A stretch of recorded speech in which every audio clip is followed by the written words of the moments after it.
सभी सम्मानित सज्जनों, दूसरी बार आपके गांव में व्याख्यान के लिए आया हूं। पिछली बार आया था, आपसे मैंने कुछ बातें कही थी देश की आर्थिक स्थिति के बारे में, देश की राजनीतिक स्थिति के बारे में। आज आपसे एक नई बात कहना चाहता हूं जो पिछले 5-6 महीनों में इस देश के सामने पैदा हुई। हमारे देश में पिछले 5-6 महीने में एक घटना घटित हुई और उसके बाद हमारे देश के ऊपर कई तरह की परिस्थितियां पैदा हो गई उस दुर्घटना के कारण, उस घटना के कारण। घटना ये थी, मई के महीने में भारत के वैज्ञानिकों ने 5 आणविक परीक्षण किए थे। जब भारत के वैज्ञानिकों ने 5 आणविक परीक्षण किए तो अमेरिका की सरकार ने भारत के ऊपर आर्थिक पाबंदी लगा दी, और अमेरिका की सरकार ने भारत के ऊपर आर्थिक पाबंदी लगाई। उसके बाद जापान की सरकार ने भी भारत के ऊपर आर्थिक पाबंदी लगाई। अमेरिका और जापान के बाद दुनिया के बहुत सारे देश हैं जिन्होंने भारत पर आर्थिक पाबंदी लगाने की घोषणा की। बहुत सारी संस्थाएं हैं दुनिया में अंतर्राष्ट्रीय स्तर पर जिन्होंने भारत के खिलाफ पाबंदी लगाने की बात कहना शुरू कर दिया। जिन संस्थाओं को इस मामले में बात कहने की कोई जरूरत नहीं थी, उन संस्थाओं ने भी भारत के ऊपर पाबंदी लगाने की बात, भारत की टीका करने की बात, भारत पर आलोचना करने की बात कही। अचानक से ऐसा क्या हो गया कि दुनिया में इतने बड़े पैमाने पर एक अजीब सी हलचल हो गई। भारत के वैज्ञानिकों ने अगर 5 आणविक परीक्षण किए तो, क्योंकि पहली बार तो ऐसे आणविक परीक्षण हुए नहीं थे पूरी दुनिया में। अगर ये काम पहली बार दुनिया में हुआ होता तो शायद इस तरह की हलचल होना स्वाभाविक होता। इस तरह के आणविक परीक्षण दुनिया में बहुत बार हो चुके हैं। अमेरिका ने कई बार किए हैं, चीन ने कई बार किए हैं, रूस ने कई बार किए हैं, फ्रांस ने कई बार किए हैं, ब्रिटेन ने कई बार किए हैं। कोई पहली बार तो ऐसे आणविक परीक्षण हुए नहीं। तो फिर अचानक से क्या बात थी जो अमेरिका ने इन आणविक परीक्षणों पर इतना ज्यादा हंगामा खड़ा किया और हमारे भारत के ऊपर उन्होंने आर्थिक पाबंदी लगाई? इस राजनीति को समझना बहुत जरूरी है। आज जिन अंतर्राष्ट्रीय माहौल में हम रह रहे हैं, जी रहे हैं, उन अंतर्राष्ट्रीय माहौल को समझे बिना हम हमारे देश की सुरक्षा कर नहीं सकते, अपने राष्ट्र की रक्षा कर नहीं सकते। इसलिए कई बार मैं लोगों से यह कहता हूं कि अंतर्राष्ट्रीय स्तर पर जो घटनाएं घटित होती हैं उनके बारे में बहुत गंभीरता के साथ हमको सोचना चाहिए और विचार करना चाहिए अपने राष्ट्र की दृष्टि से। अब बात समझ में आ रही है कि अमेरिका ने ये जो आर्थिक पाबंदी लगाई, जापान ने आर्थिक पाबंदी लगाई, भारत सरकार के ऊपर तमाम तरह का दबाव पड़ा, उसके पीछे मकसद क्या था। आज के अखबार में एक बहुत ही बुरी खबर है, शायद आपने भी पढ़ी होगी। सवेरे से जब से मैंने वो खबर पढ़ी है मैं बहुत अशांत हूं। भारत के प्रधानमंत्री श्री अटल बिहारी वाजपेयी का एक बयान है, उसमें उन्होंने कहा है कि हम सीटीबीटी पर हस्ताक्षर कर देंगे। अब तक पिछले 50 साल से भारत का ये दृढ़ निश्चय रहा है कि हम सीटीबीटी पर और एनपीटी जैसी संधियों पर हस्ताक्षर नहीं करेंगे, लेकिन अब भारत के प्रधानमंत्री ने कह दिया है कि हम सीटीबीटी पर हस्ताक्षर कर देंगे। दूसरी जो महत्वपूर्ण बात भारत के प्रधानमंत्री ने कही है वो ये कि सिद्धांत रूप में हमारा सीटीबीटी से कोई विरोध नहीं है। ये और भी खतरनाक बात है। अब तक 50 साल से हमारा सैद्धांतिक विरोध ही था सीटीबीटी से। और सैद्धांतिक विरोध क्या था? सैद्धांतिक विरोध यह था कि सीटीबीटी नाम की संधि एक ऐसी संधि है जिसमें दुनिया के अमीर देशों के पास हर तरह का परमाणु हथियार रखने की खुली छूट है और गरीब देशों को परमाणु परीक्षण करने की भी छूट नहीं।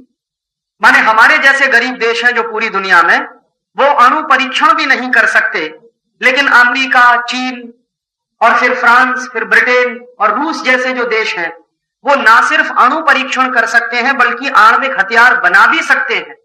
इसकी खुली छूट है सीटीबीटी नाम की संधि में। तो पिछले कई वर्षों से भारत में जो विरोध हो रहा है सीटीबीटी संधि का, वो इसी बात पर हो रहा है कि हम ऐसे सिद्धांत को नहीं मान सकते जिसमें दुनिया के कुछ राष्ट्रों को विशेष अधिकार दिया जाए कि वो अणु बम बना सकें और बाकी सब राष्ट्रों को कोई भी अधिकार नहीं दिया जाए कि वो कुछ भी हथियारों का परीक्षण ना कर सके। ऐसी भेदभावपूर्ण संधि के हम विरोधी रहे हैं और इसमें भारत की किसी पार्टी का प्रश्न नहीं है। अब तक भारत में जितनी सरकारें आई हैं, सबने पूरी ताकत लगाकर इस संधि का विरोध किया है।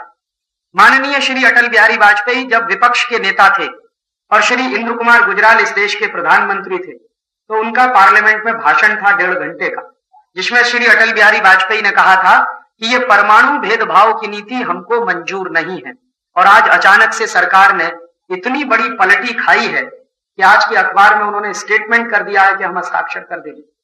अब समझ में आ रहा है कि अचानक से मई में जो अणु परीक्षण हुआ और उसके बाद अमेरिका जैसे देशों ने जो दबाव डालने की राजनीति शुरू की भारत के ऊपर, जो आर्थिक पाबंदी लगाकर सरकार पर दबाव डालने की नीति शुरू की, उसमें भारत सरकार फंस गई और अमेरिका के सामने अब भारत सरकार सरेंडर करने जा रही है। आज एक दूसरा बयान और है अखबार में, जिसको मैं और भी दुर्भाग्यपूर्ण मानता हूं। भारत सरकार की तरफ से अमेरिका में भेजे गए हमारे देश के एक व्यक्ति हैं जिनका नाम है श्री जसवंत सिंह। वो बातचीत कर रहे हैं अमेरिकी सरकार के एक सचिव से, उसका नाम है स्ट्रॉप टॉलबोट। स्ट्रॉप टॉलबोट बहुत निम्न स्तर का अधिकारी है और भारत में जसवंत सिंह जी केंद्रीय स्तर के मंत्री स्तर के व्यक्ति हैं। उपाध्यक्ष जो होता है योजना आयोग का, वो केंद्रीय स्तर का मंत्री होता है और स्ट्रॉप टॉलबोट अमेरिका में एक अंडर सेक्रेटरी लेवल का अधिकारी है। तो सबसे ज्यादा अपमानजनक तो ये बात है कि भारत के केंद्रीय स्तर का मंत्री अमेरिका के एक निम्न स्तर के सचिव के साथ बातचीत में लगा हो। अगर भारत सरकार के मंत्री श्री जसवंत सिंह जी, जो मंत्री की हैसियत से वहां पर हैं, सिर्फ योजना आयोग के उपाध्यक्ष की हैसियत से नहीं है, वो अमेरिका के रक्षा मंत्री के साथ बातचीत करते, तो बात समझ में आती है कि एक मंत्री स्तर पर बातचीत कर रहा है। लेकिन अमेरिका ने इतनी भी घास नहीं डाली कि वो अपने केंद्रीय स्तर के किसी मंत्री को बातचीत के लिए भेजे जसवंत सिंह जी को। और जसवंत सिंह जी का भी जो कहना है वो इसी तरह का कि अब हमको सीटीबीटी पर हस्ताक्षर करने की बात मान लेनी चाहिए। अगर अमेरिका हमको कुछ रियायत दे दे, क्या रियायत चाहते हैं ये? सिर्फ इतनी सी रियायत वो चाहते हैं, इतनी सी बात वो चाहते हैं जो उनके बयान में है कि अगर अमेरिका कुछ तरह की टेक्नोलॉजी देने के लिए हमको तैयार हो जाए तो हम सीटीबीटी पर हस्ताक्षर कर दें। ये सबसे बड़ा दुर्भाग्यपूर्ण काम होगा अगर भारत सरकार इसको करती है अगले हफ्ते भर में या 10 दिन में।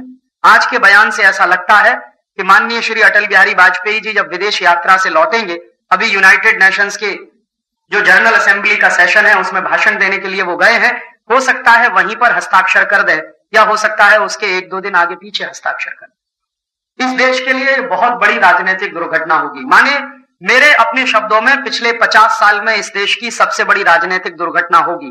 एक राजनीतिक दुर्घटना मैं मानता हूं गेट करार पर हस्ताक्षर होना 15 दिसंबर 1994 को, और उससे बड़ी दूसरी दुर्घटना मैं मानता हूं सीटीबीटी पर हस्ताक्षर होना, जो अगले कुछ दिन में होगा।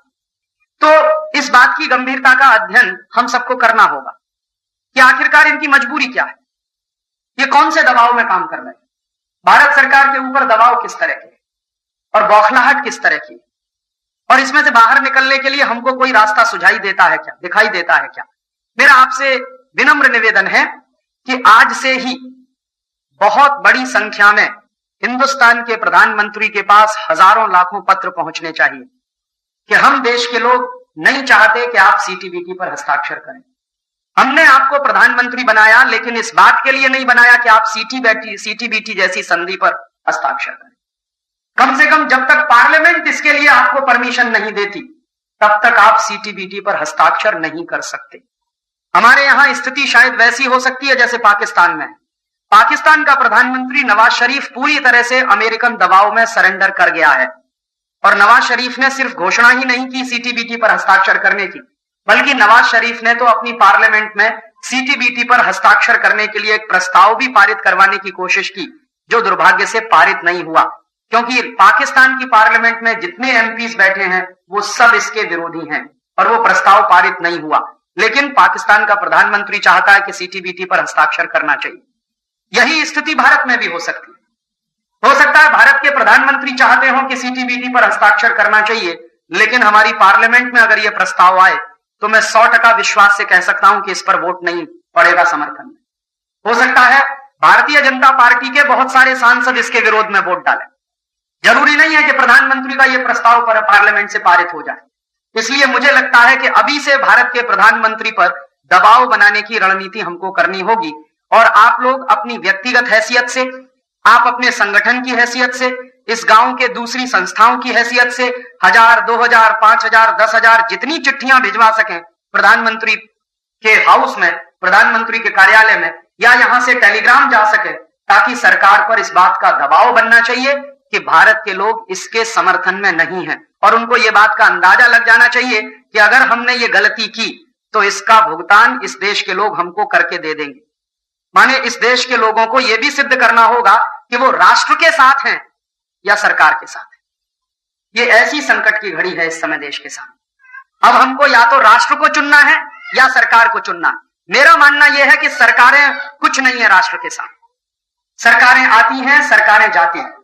सरकारें आज चल रही हैं, कल नहीं भी चलेंगी। प्रधानमंत्री रहेंगे, नहीं भी रहेंगे, लेकिन इस राष्ट्र को रहना है इस देश में।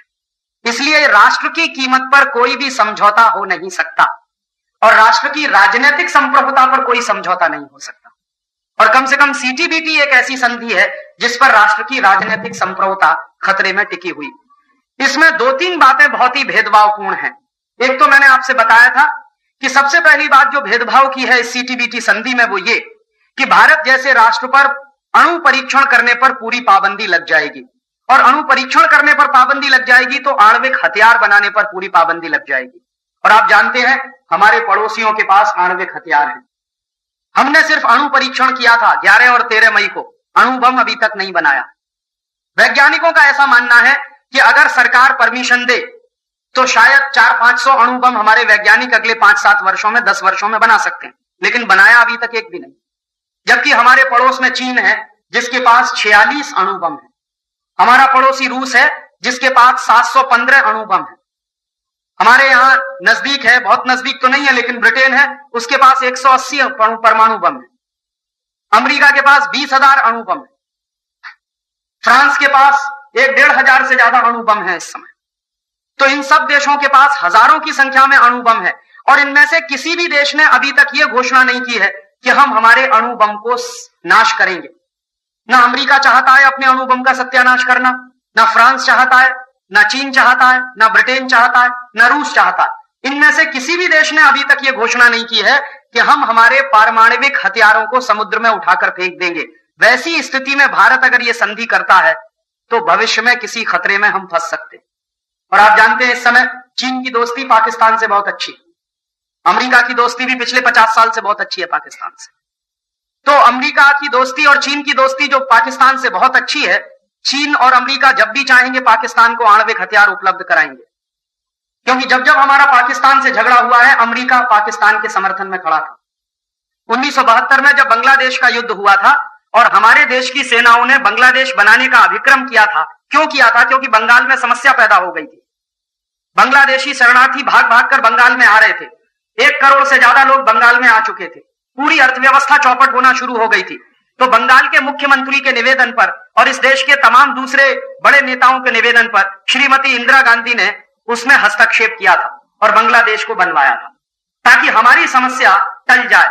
हमारे यहाँ ये जो लगातार शरणार्थी आ रहे थे बांग्लादेश से, त्रिपुरा में घुस रहे थे, आसाम में घुस रहे थे, बंगाल में घुस रहे थे, इन शरणार्थियों की समस्याएं ठीक से सुलझ जाएं, इसके लिए बांग्लादेश बनाया था। वो बांग्लादेश बनाने का जो मुक्ति संग्राम चला, उसमें भारतीय सैनिकों ने बांग्लादेशी सेनाओं की मदद की थी और उसमें अमेरिका ने पाकिस्तान की मदद की थी। सत्य है, इसको झुटलाया नहीं जा सकता। अमेरिका ने इसके पहले भी पाकिस्तान की मदद की थी। 1965 में जब पाकिस्तान की तरफ से आक्रमण हुआ था और भारतीय सैनिकों ने पाकिस्तान के आक्रमण का पूरी ताकत से जवाब दिया था। लाल बहादुर शास्त्री इस देश के प्रधानमंत्री थे, तब भी अमेरिका पूरी तरह से पाकिस्तान के समर्थन में था। चीन ने भारत पर आक्रमण किया था 1962 में और उस आक्रमण का कोई आधार नहीं था। और उस 1962 के चीन के आक्रमण में जब भारत पर आक्रमण करके चीन ने हमारे देश की 72,000 वर्ग मील जमीन पर कब्जा कर लिया था, जो आज भी उनके कब्जे में है। कैलाश मानसरोवर जो हमारे देश का तीर्थ स्थान है, आज चीन के कब्जे में है। अगर वहां जाना पड़ता है तो चीन की सरकार से हमको वीजा लेना पड़ता है। ये बहुत ही शर्म की बात है कि अपने ही देश के एक बड़े तीर्थ स्थान में जाने के लिए मुझे चीन की सरकार से वीजा लेना पड़ता है। ये 72,000 वर्ग किलोमीटर का इलाका चीन के कब्जे में है 1962 से। उस समय भी अमेरिका ने चीन का समर्थन किया था, हमारा समर्थन नहीं किया। और उसके पहले 1948 के साल में 1947-48 में जब आजादी मिल रही थी, उसके तुरंत बाद पाकिस्तान की तरफ से कबायलियों का जो आक्रमण हुआ था इस देश पर, तब भी अमेरिका ने समर्थन पाकिस्तान का ही किया था, भारत का नहीं किया। तो यह अमेरिका हमेशा से पाकिस्तान समर्थक रहा है, कोई आज की बात नहीं। और हमेशा से जो देश पाकिस्तान समर्थक रहा है, कल पाकिस्तान को फिर वो मदद दे सकता है। पाकिस्तान इसलिए सीटीबीटी पर हस्ताक्षर करे या ना करे, उनके लिए यह बिल्कुल महत्वपूर्ण नहीं, क्योंकि पाकिस्तान की सरकार को अगर वो सीटीबीटी पर हस्ताक्षर कर दे तो भी अमेरिका से मदद मिलेगी, नहीं करेगा तो भी तो मिल तो रही है। अभी अमेरिकी सरकार ने पाकिस्तान के ऊपर जो आर्थिक पाबंदियां लगाई हैं, उन आर्थिक पाबंदियों को अमेरिकी सरकार वापस लेने जा रही है पाकिस्तान में गेहूं भेजने के लिए, क्योंकि वहां लोगों की भूख से मरने की घटनाएं शुरू हो गई। तो अमेरिकी सरकार अभी आर्थिक पाबंदी हटा के गेहूं बेचेगी पाकिस्तान में, हो सकता है कुछ दूसरे सामान भी पाकिस्तान में बेचे जाए। तो अमेरिका तो पाकिस्तान की हमेशा से मदद करता रहा, कोई आज की बात नहीं है। इसलिए पाकिस्तान की सरकार सीटीबीटी पर हस्ताक्षर करती है नहीं करती है, उससे भारत को कुछ लेना देना नहीं है। भारत को अपने हित की बात पहले सोचनी होगी। और अगर एक बार हम इसमें एंटर कर गए तो ये सीटीबीटी एक ऐसा एग्रीमेंट है जिसमें से बाहर निकलने का रास्ता नहीं। गैट करार तो कम से कम एक ऐसा एग्रीमेंट है जिसको रद्द भी किया जा सकता है, जिसमें से भारत सरकार बाहर भी निकल सकती है। 6 महीने का नोटिस देकर हम गैट करार को रद्द करवा सकते हैं अपनी तरफ से, 6 महीने का नोटिस देकर हम गैट करार में से बाहर आ सकते हैं। लेकिन सीटीबीटी संधि को जितना मैंने पढ़ा है और जाना, उसमें से बाहर निकलने का कोई रास्ता नहीं है। एक बार अंदर घुस गए तो हमारी पूरी की पूरी पॉलिटिकल सॉवरेनिटी सरेंडर हो जाएगी और हम छोटे छोटे मामलों में बड़े देशों पर निर्भर हो जाएंगे, अपनी सुरक्षा के मामले में भी बड़े देशों पर निर्भर हो जाएंगे। और आने वाला साल बहुत खतरनाक है। आने वाले साल में कभी भी विश्व युद्ध हो सकता है। परिस्थितियां ऐसी बनती चली जा रही हैं पूरी दुनिया में कि कभी भी विश्व युद्ध हो सकता है। अमेरिका ने अभी अफगानिस्तान पर जो बम गिराए थे, सूडान पर जो बम गिराए थे, उन दोनों बम के गिराने के बाद सूडान और अफगानिस्तान में इतनी तेजी के साथ अमेरिका के खिलाफ हवा पैदा हुई है कि कभी भी सूडान और अफगानिस्तान मिलकर अमेरिका पर आक्रमण कर सकते। एक बिन लादेन नाम का आदमी है जो बिलियनर है, करोड़पति है, अरबपति है, जिसके पास पेट्रो डॉलर बहुत बड़ी मात्रा में है। उसने घोषित कर दिया है कि अब तो अमेरिका मेरा दुश्मन नंबर 1 है और अब मैं बता दूंगा कि अमेरिका रहेगा कि नहीं रहेगा। तो ये देश कभी भी आक्रमण करेंगे। और गल्फ देशों में तो अमेरिका के खिलाफ बहुत पहले से माहौल है। जब से इराक के खिलाफ अमेरिका ने स्टैंड लिया और इराक पर बमबारी की थी अमेरिकी सैनिकों ने, जिसमें 80 लाख इराकी मारे गए थे, तब से इराक तो खिलाफ है ही अमेरिका के, ईरान भी खिलाफ है अमेरिका के। ईरान और इराक दोनों अमेरिका के खिलाफ हैं, बस मौके का इंतजार कर रहे हैं कि कब मौका मिले और अमेरिका को सबक सिखाएं। ये दोनों देश इसलिए खिलाफ हैं अमेरिका के कि अमेरिका के कारण इन दोनों देशों को कुत्तों की तरह से लड़ना पड़ा 10 साल। अमेरिका ने इतना बड़ा धोखा दिया था ईरान और इराक को। वो धोखा क्या था? एक बार 1989 के साल की बात मैं आपको बता रहा हूं कि अमेरिका का एक बहुत बड़ा अखबार है, उसका नाम है वॉशिंगटन पोस्ट। तो वॉशिंगटन पोस्ट नाम के अखबार में 1989 के साल में एक खबर छप गई थी और खबर यह थी कि ईरान और इराक के बीच में एक बहुत बड़ा इलाका है रेगिस्तानी, जिसका नाम है शत अल अरब। तो ये जो शत अल अरब का रेगिस्तानी इलाका है, उस रेगिस्तानी इलाके में भयंकर तेल छुपा हुआ है, ऐसी खबर छपी अमेरिका के अखबार में। अमेरिका के अखबार में ये जो खबर छप गई, शत अल अरब के इलाके में भयंकर तेल छुपा हुआ है, तो उस खबर का प्रतिक्रिया क्या हुई? ईरान और इराक के अखबारों में भी ये खबर छपी कि वॉशिंगटन का अखबार कहता है कि यहां पर तेल छुपा हुआ। तो वो जो इलाका है शत अल अरब का, वो दो देशों के बीच की बफर स्टेट है। और बफर स्टेट माने नो मैन्स लैंड, जहां पर कोई रहता नहीं है और जहां पर कोई अपना क्लेम भी नहीं करता। वहां पर दो देशों की सीमाएं हैं। नो मैन्स लैंड काफी बड़े पैमाने पर है। तो ईरान और इराक की सरकारों ने आपस में लड़ना शुरू कर दिया कि हम तेल निकालेंगे कि तुम तेल निकालो। पहले शांति था, वहां पे कोई मुश्किल नहीं थी, कोई झगड़ा नहीं था। लेकिन जैसे ही ये खबर छपी तो तुरंत झगड़ा बढ़ गया और दोनों देशों ने कहा ये मेरा इलाका, ये तेरा इलाका। फिर यह झगड़ा यूनाइटेड नेशंस में गया और यूनाइटेड नेशंस की सिक्योरिटी काउंसिल में अमेरिकी लोगों की मदद से यह तय करवा दिया गया कि इसका फैसला युद्ध लड़कर कर लो। तो अमेरिका ने ईरान और इराक के बीच में लड़ाई छिड़वा दी, युद्ध करवा दिया। अमेरिका का स्वार्थ क्या था? अमेरिका का स्वार्थ यह था कि ईरान और इराक जब आपस में लड़ेंगे तो उनके पास हथियार तो है नहीं, वो हथियार अमेरिका से खरीदेंगे। अमेरिका को अपने हथियार बेचने थे, अमेरिका को अपनी बंदूकें बेचनी थी, अमेरिका को अपने हवाई जहाज बेचने थे, अमेरिका को अपने बम वर्षक विमान बेचने थे। तो अमेरिका को तमाम तरह के हथियार बेचने थे, क्योंकि अमेरिका दुनिया में हथियार बनाने वाला सबसे बड़ा देश है। आप आश्चर्य करेंगे कि अमेरिका की जो पूरी की पूरी इकोनॉमी है, जो पूरी की पूरी अर्थव्यवस्था है, उसका 2/3 हिस्सा हथियारों की बिक्री में लगा हुआ है। माने अगर 100 रुपए का उत्पादन होता है अमेरिका में, तो 75 रुपए का उत्पादन हथियारों का है। 25 रुपए का उत्पादन बाकी सामानों का। तो 2/3 अर्थव्यवस्था, उनकी 2/3 से भी ज्यादा अर्थव्यवस्था हथियारों के उत्पादन में लगी हुई है। तो हथियार पैदा करता है अमेरिका, लेकिन हथियार बिकने भी तो चाहिए। तो हथियार तभी बिकते हैं जब दुनिया में लड़ाइयां होती हैं, युद्ध होते हैं। तो अमेरिका हमेशा से यह कोशिश करता रहता है कि दुनिया में समय समय पर युद्ध होते रहे ताकि उनके हथियार बिकते रहे। 1945 का जब दूसरा विश्व युद्ध खत्म हुआ था तो अमेरिका और यूरोप के देशों ने आपस में एक संधि कर ली थी, और उस संधि का नाम है नो वॉर पैक्ट। माने क्या है इसका? अमेरिका और यूरोप के देश कभी भी एक दूसरे पर युद्ध नहीं करेंगे। आप जानते हैं कि दूसरा विश्व युद्ध यूरोप पर हुआ था, यूरोप की जमीन पर हुआ था, जिसमें फ्रांस बर्बाद हुआ, जर्मनी बर्बाद हुआ, बहुत सारे दूसरे देश बर्बाद हुए। तो इन देशों ने क्या संधि की कि हम आपस में कभी भी भविष्य में युद्ध नहीं लड़ेंगे। तो यूरोप के देशों ने आपस में संधि की, फ्रांस ने जर्मनी से की, जर्मनी ने फ्रांस से की, फिर फ्रांस ने स्पेन से की, स्पेन ने फ्रांस से की, और सब यूरोप के देशों ने आपस में मिलकर अमेरिका से संधि की कि हम आपस में कभी नहीं लड़ेंगे और अमेरिका भी हमसे कभी नहीं लड़ेगा। हम किसी पर हथियार नहीं फेंकेंगे, कोई हमारे ऊपर हथियार नहीं फेंकेगा। तो वहां तो युद्ध होने की संभावना है नहीं, क्योंकि संधि हो गई, और 1945 से यह संधि बराबर बनी हुई है। तो अब युद्ध कहां हो सकते हैं? तो उन्होंने ढूंढ रखा है कि दुनिया के ये जो गरीब देशों हैं इनमें युद्ध करवाओ, क्योंकि यूरोप के देश अमेरिका से नहीं लड़ेंगे, अमेरिका यूरोप से नहीं लड़ेगा, तो आपस में तो ये युद्ध होंगे नहीं और कभी हथियार बिकेंगे नहीं। इसलिए दुनिया के गरीब देशों में युद्ध करवाओ। तो अमेरिका दुनिया के गरीब देशों में युद्ध करवाता रहता, और वो युद्ध उसने करवाया ईरान इराक के बीच में, किस तरह से? तेल की होने की खबर छपाकर। और बाद में दोनों देशों ने यह फैसला किया कि अभी इस तेल को निकालना है, तो कौन इसका मालिक होगा, इस पर लड़ाई हुई। तो लड़ाई जब शुरू हो गई ईरान और इराक में, तो अमेरिका की कंपनियों ने इराक को भी हथियार बेचे, ईरान को भी हथियार बेचे। लड़ रहे थे दो देश कुत्ते की तरह से, हथियार बिक रहे थे अमेरिका के, और 10 साल तक दोनों देश लड़ते रहे, और 10 साल में लड़ने के बाद हथियार खत्म हो गए, हथियारों के गोदाम खाली हो गए, गोदामों में कुछ भी हथियार बचा नहीं, सब हथियार चल गए।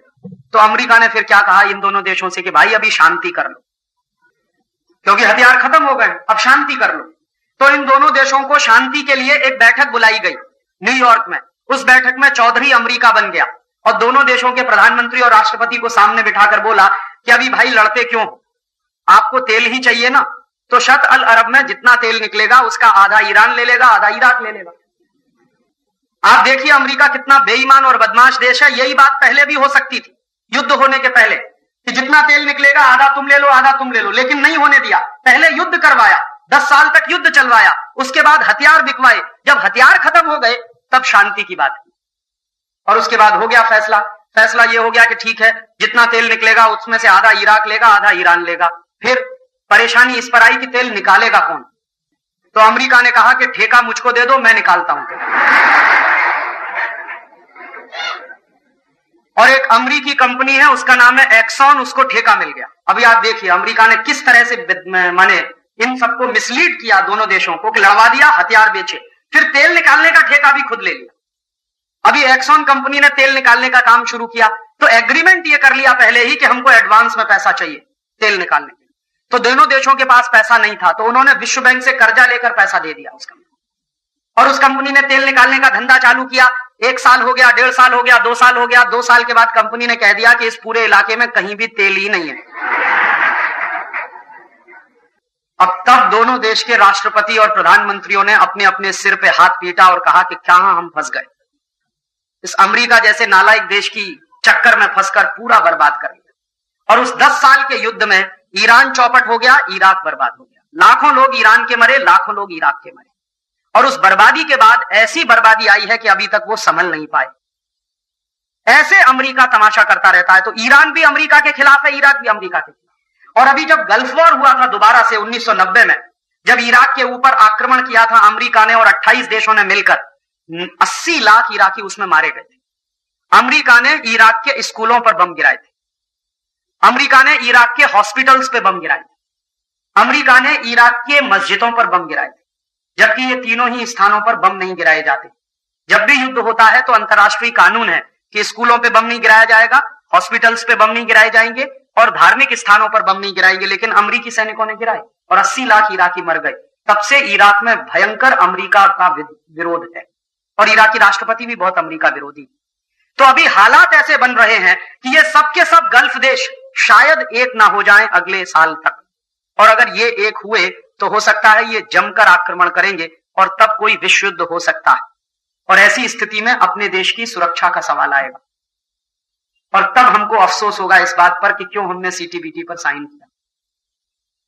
अगले 1-1.5 साल के बाद परिस्थिति इतनी तेजी से बदलने जा रही है पूरी दुनिया की, शायद मई 99 के बाद युद्ध शुरू ही ना हो जाए। आप कहेंगे राजीव भाई आप कोई प्रोफेसी कर रहे हैं। मैं कोई प्रोफेसी नहीं कर रहा, मैं कोई भविष्यवक्ता नहीं हूं। जो आर्थिक राजनीतिक स्थितियां पैदा हुई हैं पूरी दुनिया में, उनको ध्यान में रखते हुए मैं ये बता रहा हूं कि हो सकता है मई 1999 के बाद युद्ध ना शुरू हो जाए। उसके कारण क्या है? एक तो कारण यह है कि ये गल्फ देशों ने एक होना शुरू कर दिया। जिस दिन सूडान, अफगानिस्तान और लीबिया और उनका एक देश है सऊदी अरब, सऊदी अरब में इस समय अमरीकी सैनिक पड़े हुए हैं। जिस दिन सऊदी अरब की सरकार ने फैसला किया कि हम अमरीकी सैनिकों को अपनी जमीन पर नहीं रहने देंगे, उसी दिन युद्ध शुरू हो सकता है। बस देर अब इसी बात की है कि सऊदी अरब से जिस दिन अमरीकी सैनिक हटना शुरू होंगे, उसी दिन से युद्ध शुरू हो सकता है।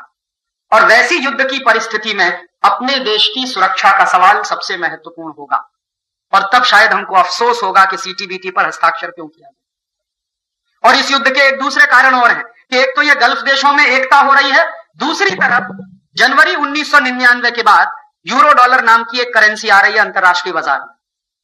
यूरोप के 12 देश एक हो गए, उन्होंने कॉमन यूरोपियन मार्केट बना लिया। फिर कॉमन यूरोपियन मार्केट के बाद उन्होंने एक करेंसी बनाई है, सब देश एक ही करेंसी चलाएंगे। फ्रांस की करेंसी खत्म हो जाएगी, जर्मनी की करेंसी खत्म हो जाएगी। ब्रिटेन अभी उसमें शामिल नहीं है, फ्रांस है, जर्मनी है, हॉलैंड है, स्वीडन है, स्विट्जरलैंड है, ये सभी देश एक हो रहे हैं, अपनी अपनी करेंसी खत्म करेंगे और एक ही करेंसी चलेगी पूरी दुनिया में, यूरो डॉलर। तो यूरो डॉलर जनवरी में आ जाएगा 1999 में, और मई 1999 तक उसकी कीमत तय की जाएगी। और जब कीमत तय होगी तो डॉलर की तुलना में यूरो डॉलर आ जाएगा। माने दुनिया में 2 हार्ड करेंसी आएंगी, एक तो डॉलर अभी है, फिर यूरो डॉलर आ जाएगा। और यूरो डॉलर का दाम निश्चित रूप से डॉलर से महंगा होगा, माने यूरो डॉलर मजबूत होगा, डॉलर कमजोर होगा। क्यों होगा?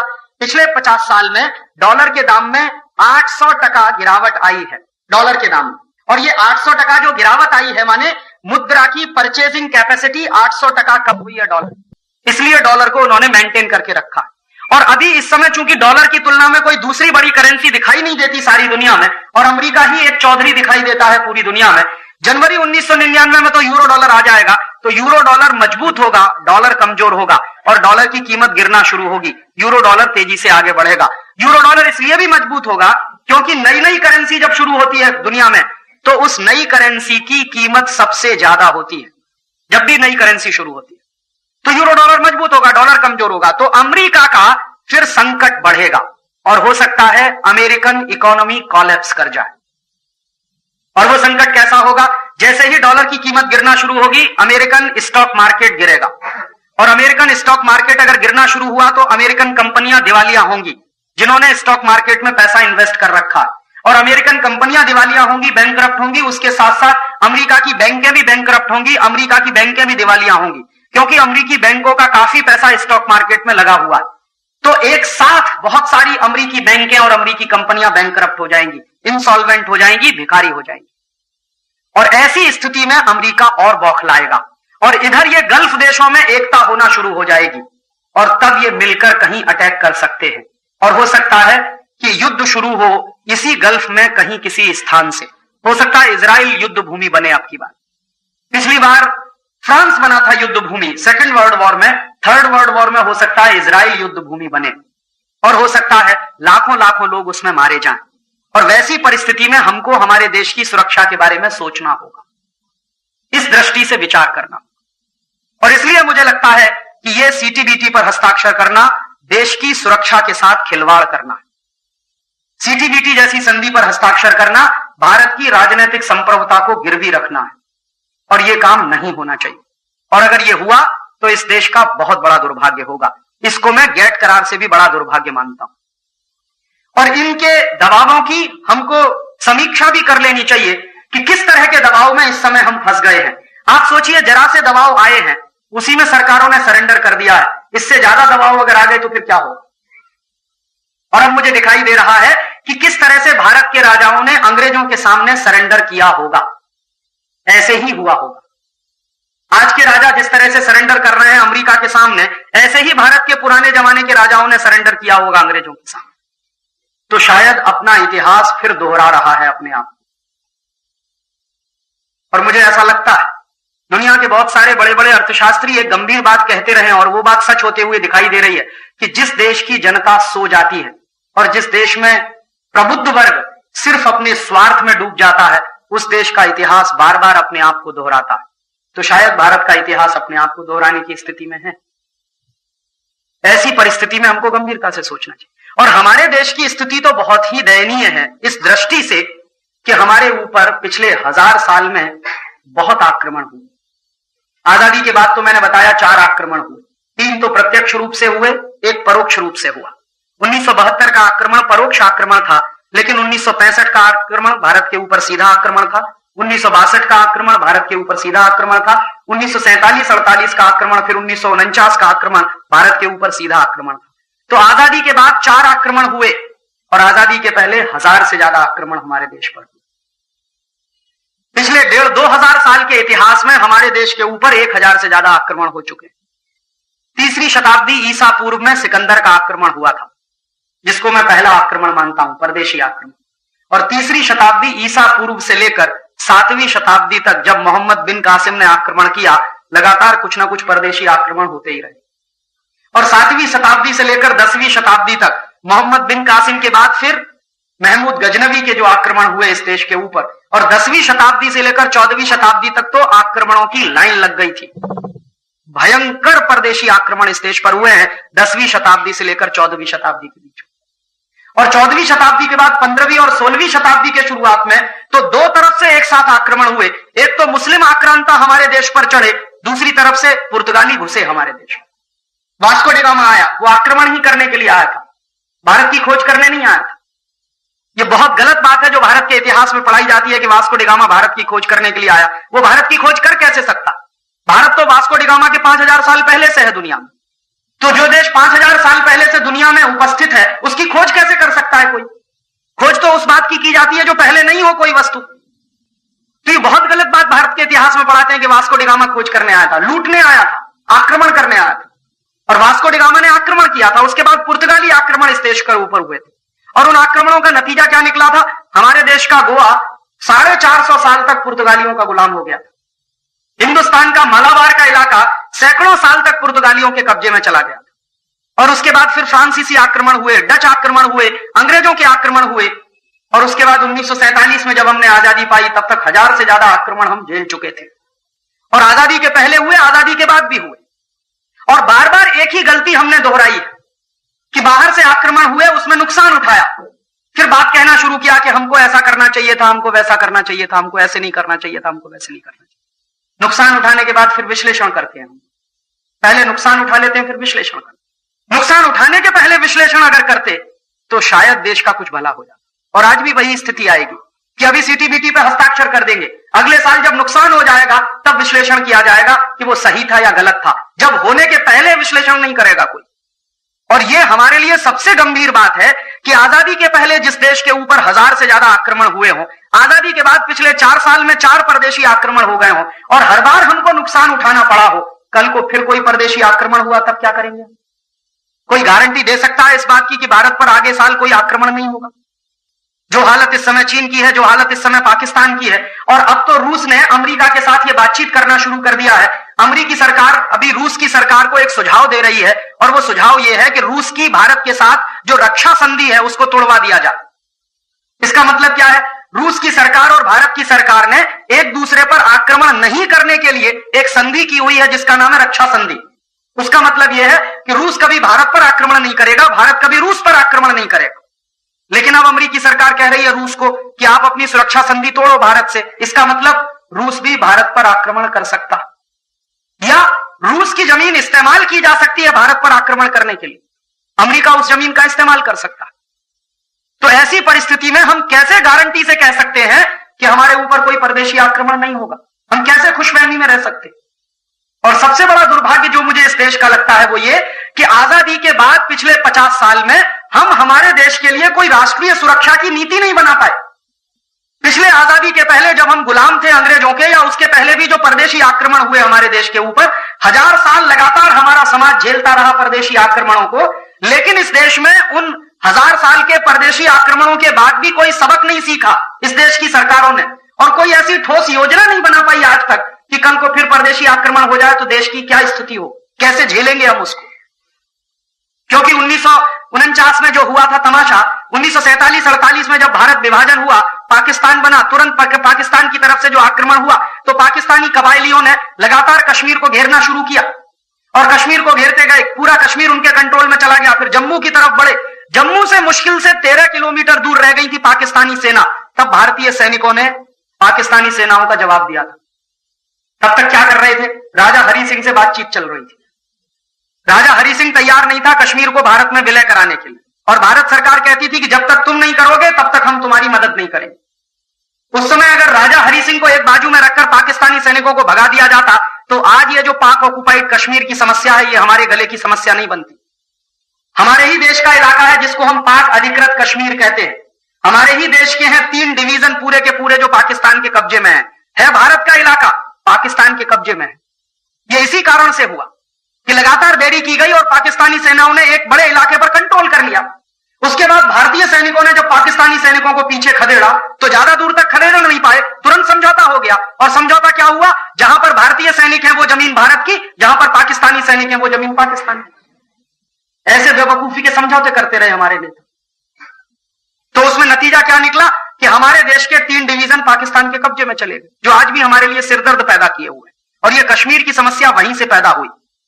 ना तो वो हमारे 3 डिवीजन जाते पाकिस्तान के कंट्रोल में, ना तो आज ये समस्या होती कश्मीर की। और ये समस्या पता नहीं कितने दिन और चलेगी, कितने लाख लोगों के बलिदान ले लेगी, कितने लाख लोगों को अपने घर उजड़वाने पड़ेंगे, कितने लाख लोगों को वहां से भागना पड़ेगा, उसका कुछ अंदाजा नहीं किया उस समय के नेताओं, और एक नासूर बन के छोड़ दिया। फिर उसके बाद दोबारा गलती हुई। दोबारा क्या गलती हुई? 1962 में पंडित नेहरू ने नारा दिया, हिंदी चीनी भाई भाई, हिंदी चीनी भाई भाई। जो चीन कभी भाई हो नहीं सकता उसको भाई बना लिया। और चीन गए पंडित नेहरू राखी बंधवाने के लिए, क्योंकि भाई था ना वो, तो राखी बंधवाने गए चीन में। और राखी बंधवा के जब पंडित नेहरू लौटे वापस तो चीन ने आक्रमण कर दिया भारत के। इतने बड़े धोखे में रह गए पंडित नेहरू, और इतने बड़े धोखे में रखा पूरे भारत को कि हिंदी चीनी भाई भाई, हिंदी चीनी भाई भाई, और चीन चढ़ बैठा हमारे ऊपर। जिसको आज आप अरुणाचल प्रदेश कहते हैं, उसको उस जमाने में नेफा कहते थे, नेफा प्रदेश। तो चीन घुस गया नेफा में और भयंकर आक्रमण किया चीनी सैनिकों ने। पंडित नेहरू तैयार नहीं थे उसके लिए, भारतीय सैनिकों ने सरेंडर कर दिया। भारतीय सैनिक सीमा छोड़कर भाग गए और चीन के सैनिक घुसते चले गए। उसके बाद क्या हुआ?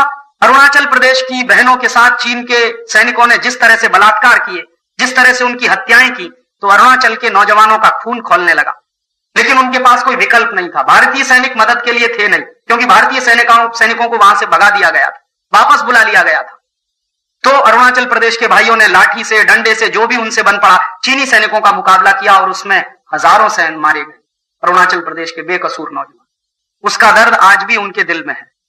और आप जाइए उनसे बात करिए तो वो पूछते हैं कि हमको भारत ने दिया क्या? जब हमारे ऊपर चीन का आक्रमण हुआ था तो आपके सैनिक तो कभी आए नहीं हमारे बचाव के लिए, हमको तो खुद झेलना पड़ा चीनी आक्रमण। और उसमें नतीजा क्या हुआ? नतीजा यह हुआ कि हिंदी चीनी भाई भाई, हिंदी चीनी भाई भाई करते करते 72,000 वर्ग मील जमीन पर चीन ने कब्जा कर लिया, जो आज भी उनके कब्जे। पहले नुकसान उठाया 1948-49 में, फिर नुकसान उठाया 1962 और फिर 1965 में नुकसान उठाया। 1965 में क्या हुआ? पाकिस्तान ने आक्रमण किया। उस समय थोड़ी गनीमत यह थी कि लाल बहादुर शास्त्री प्रधानमंत्री थे, उन्होंने पूरी ताकत से पाकिस्तानी आक्रमण का जवाब दिया। भारतीय सैनिकों ने पाकिस्तानी सैनिकों को पीछे तक खदेड़ दिया। तब अमेरिका बीच में आया और अमेरिका ने दबाव डाला, और अमेरिका ने जो दबाव डाला वो इस बात का कि पाकिस्तान के साथ संधि करो। माने भारतीय सैनिकों ने पाकिस्तानी सैनिकों को खदेड़ दिया था बहुत पीछे तक। लाहौर और रावलपिंडी तक भारतीय सैनिकों का कंट्रोल स्थापित हुआ था। लेकिन अमेरिका के दबाव में आकर लाल बहादुर शास्त्री को समझौता करना पड़ा। लाल बहादुर शास्त्री नहीं चाहते थे वो समझौता। एक बार तो लाल बहादुर शास्त्री ने अमेरिकी दबाव को एक किनारे लगा दिया। अमेरिका ने धमकी क्या दी कि उस समय अमेरिका से लाल रंग का गेहूं आता था इस देश में, PL-480 के नाम पर। जो बुजुर्ग लोग यहां बैठे हैं वो जानते होंगे कि अमेरिका से वो जो लाल रंग का गेहूं आता था 1965 के साल में, उसको अमेरिका में जानवर भी नहीं खाते थे, उसको भारत को बेचा जाता। तो लाल बहादुर शास्त्री ने अमेरिकी धमकी के सामने झुकने से मना कर दिया। तो अमेरिका ने क्या कहा कि हम आपको गेहूं देना बंद कर देंगे। शास्त्री जी ने कहा बंद कर दो, हमें आपका गेहूं चाहिए भी नहीं। तो फिर अमेरिका की धमकी आई कि आपके लोग भूखे मर जाएंगे। शास्त्री जी ने कहा हम भूखे मरेंगे, लेकिन हमको अपमानजनक शर्तों पर यह संधि मंजूर नहीं है आपसे। और शास्त्री जी ने हिम्मत दिखाई, PL 480 का गेहूं खरीदना बंद कर दिया। फिर देश में गेहूं की थोड़ी कमी आ गई, तो शास्त्री जी ने देश के लोगों से अपील की कि हम एक समय भोजन करना बंद कर दें। और देश के करोड़ों लोगों ने शास्त्री जी की बात का जवाब दिया। करोड़ों लोगों ने सोमवार को व्रत रखना शुरू कर दिया।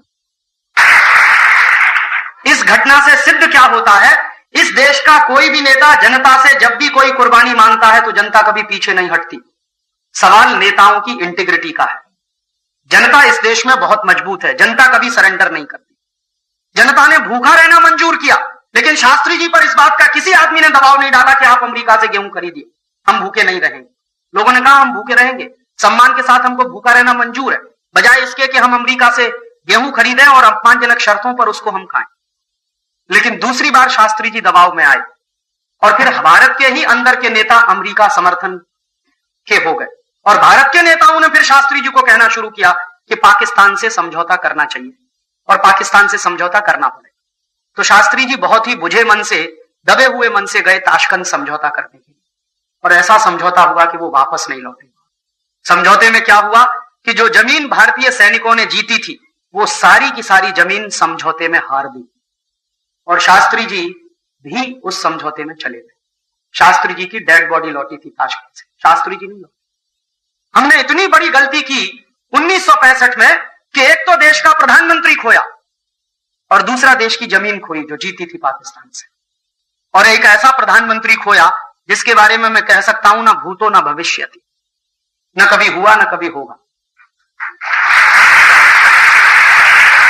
जब युद्ध शुरू हो गया था पाकिस्तान की तरफ से, तो शास्त्री जी ने सारे देश के लोगों से एक अपील की थी कि घर का पैसा बचाओ, खर्चे कम करो, क्योंकि युद्ध के समय में सेविंग्स की बहुत जरूरत होती है सरकार, और जिस देश में सेविंग्स जितनी ज्यादा होती हैं डोमेस्टिक स्तर पे, घरेलू स्तर पे, वो देश युद्ध उतने ही अच्छे तरीके से लड़ सकता है। तो शास्त्री जी ने लोगों से अपील की कि आप पैसा बचाओ, खर्चे कम करो, लेकिन दूसरों से अपील करने से पहले शास्त्री जी ने अपने खर्चे कटौती किए थे। और जानते क्या खर्चा सबसे पहले कटौती किया? उनके घर में एक बाई आती थी उनका कपड़ा धोने की, तो शास्त्री जी ने बाई को कह दिया कि कल से तुम कपड़ा धोने मत आना मेरे। तो बाई ने पूछा कि कपड़ा कौन धोएगा, क्योंकि उनकी पत्नी की तबीयत खराब रहती थी। ललिता शास्त्री उस समय बहुत बीमार रहती थी। तो शास्त्री जी ने कहा मैं खुद धोऊंगा। कपड़े तो ज्यादा रखते ही नहीं थे, 2 जोड़ी कपड़े रहते थे, 1 जोड़ी सुखाते थे, 1 जोड़ी धोते थे। 2 धोती थी उनके पास, 2 कुर्ते थे, 1 जोड़ी चप्पल थी और 1 खादी की बनियान रहती थी, 1 अंडरवियर रहता था। ये कपड़े थे उनके। तो उन्होंने कहा मैं खुद धो लूंगा। फिर दूसरे अपने घर में कटौती कैसे की उन्होंने? भारत के प्रधानमंत्री की बात देखिए। उनके घर में एक बाई आती थी उनके कमरे में झाड़ू लगाने के लिए, पोछा लगाने के लिए। उन्होंने कहा तुम भी कल से मत आना। तो उस बाई ने पूछा घर में झाड़ू कौन लगाएगा? उन्होंने कहा मैं मेरा कमरा साफ कर लूंगा, बाकी अपने बेटों को कहूंगा कि वो सब घर की सफाई करें, क्योंकि मैं पैसा नहीं दे सकता। दूसरों से मैं कह रहा हूं तो पहले मुझे करना होगा। उसके बाद तीसरी घर की कटौती कैसे की उन्होंने? उनके घर में एक ट्यूटर आता था जो उनके सबसे बड़े बेटे को अंग्रेजी पढ़ाता था। उनका बेटा अंग्रेजी में फेल हो गया था, तो एक बड़ा ट्यूटर आता था घर में पढ़ाने के लिए। तो शास्त्री जी ने कहा कि कल से तुम मत आना। तो उस ट्यूटर ने कहा कि आपका लड़का बहुत कमजोर है अंग्रेजी में और वो पास नहीं होगा तो 1 साल उसका बर्बाद हो जाएगा। उन्होंने कहा इस देश के लाखों करोड़ों बच्चे फेल हो जाते हैं, मेरा बेटा भी फेल हो जाएगा, कौन सी इसमें खास बात है? मैं कोई विशेष आदमी तो नहीं, एक साधारण आदमी हूं मैं इस देश का। तो वो ट्यूटर भी हटा दिया। इस तरह से अपने खर्चों में कटौती की एक ऐसे व्यक्ति ने जो उस समय भारत का प्रधानमंत्री था। आज तो कोई नहीं दिखाई देता ऐसा नेता। संकट की स्थिति तो आज भी है इस देश में, आर्थिक हालत तो बहुत खराब है इस देश में। बताइए कब प्रधानमंत्री या राष्ट्रपति ने अपने खर्चे में कटौती करने की कोई बात कही? आज के नेताओं ने तो अपने खर्चे 3-3 गुने बढ़ा लिए। आपको मालूम है सभी नेताओं की पगारें 3-3 गुनी बढ़ गई। अभी पिछले 1 महीने से प्रधानमंत्री की पगार 3 गुनी बढ़ गई, राष्ट्रपति की पगार 3 गुनी बढ़ गई, मुख्यमंत्रियों की पगारें 3 गुनी बढ़ गई, राज्यपालों की पगारें 3 गुनी बढ़ गई। देश की आर्थिक हालत बहुत खराब है, सरकार के पास पैसा नहीं है और परदेशों से आने वाली मदद भी रुकी हुई है क्योंकि आर्थिक पाबंदी है। वैसी स्थिति में मुझे ऐसा लगता था कि ये सब नेता लाल बहादुर शास्त्री वाला उदाहरण पेश करेंगे कि पगारें नहीं लेंगे 1-2 साल के लिए, देश की स्थिति जब तक सुधरेगी नहीं। लेकिन इन सब नेताओं ने तो अपनी पगारें 3-3 गुनी बढ़ाई। इसलिए मैंने कहा था कि शास्त्री जी ऐसे व्यक्ति थे ना भूतो ना भविष्यति। शायद ऐसा नेता मिलना बहुत मुश्किल है इस देश में। और क्या हो गया था, युद्ध जब शुरू हो गया था तो एक दिन शास्त्री जी की पत्नी ललिता जी ने कहा कि आपकी धोती फट गई है, आप एक नई धोती ले आइए। तो उसने कहा कि बहुत अच्छा ये होगा कि तुम उसको सुई धागे से सिल दो। अभी नई धोती लाने के बारे में मैं कल्पना नहीं कर सकता, क्योंकि मैंने सब कुछ छोड़ दिया है, पगार लेना भी बंद कर दिया, तो पैसा तो है नहीं, मैं नई धोती लाऊंगा कहां से। जितने कम से कम खर्चे में तुम घर का काम चला सको उतने की बात करो। तो उन्होंने पूछा अपनी पत्नी से कि बोलो कितने कम से कम पैसे में घर का खर्च चल सकता। तो उनकी पत्नी ने कहा कि कुछ 300 रुपए में चल जाएगा। तो उन्होंने कहा ठीक है, 275 रुपया कल से मैं दूंगा, और कोशिश करो कि 25 रुपए की भी कटौती हो जाए किसी तरह से। ऐसा प्रधानमंत्री था इस देश का, जिसको हमने खोया 1965 की शांति वार्ता। एक तो जमीन खोई इस देश की, दूसरा ऐसा प्रधानमंत्री खोया। इतनी भयंकर गलतियां हुई इस देश में। और फिर 1972 में एक गलती हो गई। क्या गलती हो गई? मुझे ऐसा लगता है कि या तो श्रीमती इंदिरा गांधी को बांग्लादेश युद्ध में पैर फंसाना नहीं चाहिए, उनका आंतरिक मामला था, वो सुलझा लेते, और अगर पैर फंसाया तो पूरी इज्जत के साथ बाहर आना चाहिए था। जानते हैं क्या हुआ था? भारतीय सैनिक गए, पाकिस्तानी सैनिकों को सरेंडर करवाया। 90,000 पाकिस्तानी सैनिकों ने सरेंडर किया भारतीय सेना के सामने, और वो सब हमारे प्रिजनर थे। लेकिन उन सबको छोड़ दिया गया, सबके सब छोड़ दिए।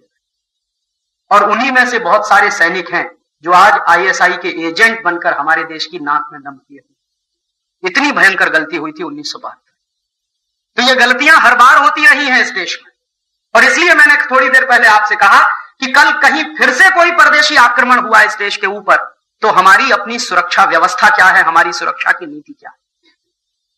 और ऐसी परिस्थिति में जब सीटीबीटी को मैं देखता हूं तो मुझे लगता है कि यह बहुत ही खतरनाक कदम है जो भारत सरकार उठाने जा रही है। इसलिए सारे देश के लोगों को पूरी ताकत लगाकर इसका विरोध करना चाहिए, और यह विरोध 2 स्तर पर होना चाहिए। एक स्तर पर तो हम भारत सरकार पर दबाव बनाएंगे कि आप ये मत करो, और दूसरे स्तर पर अमेरिका को यह पता चलना चाहिए कि भारत के लोग अमेरिका समर्थक नहीं है। क्योंकि जिस अमेरिका ने हमको परेशान किया पिछले 5-6 महीने में, और जिस अमेरिका ने हमारे देश के नेताओं को इतना मजबूर कर दिया है कि वो सरेंडर करने की स्थिति में आ गए हैं, उस अमेरिका को पूरी ताकत के साथ सबक सिखाना भी बहुत जरूरी है।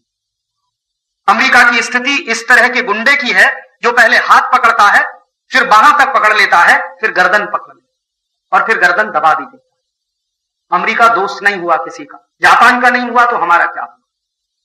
तो इस अमेरिका के साथ दोस्ती बहुत महंगी पड़ेगी हम।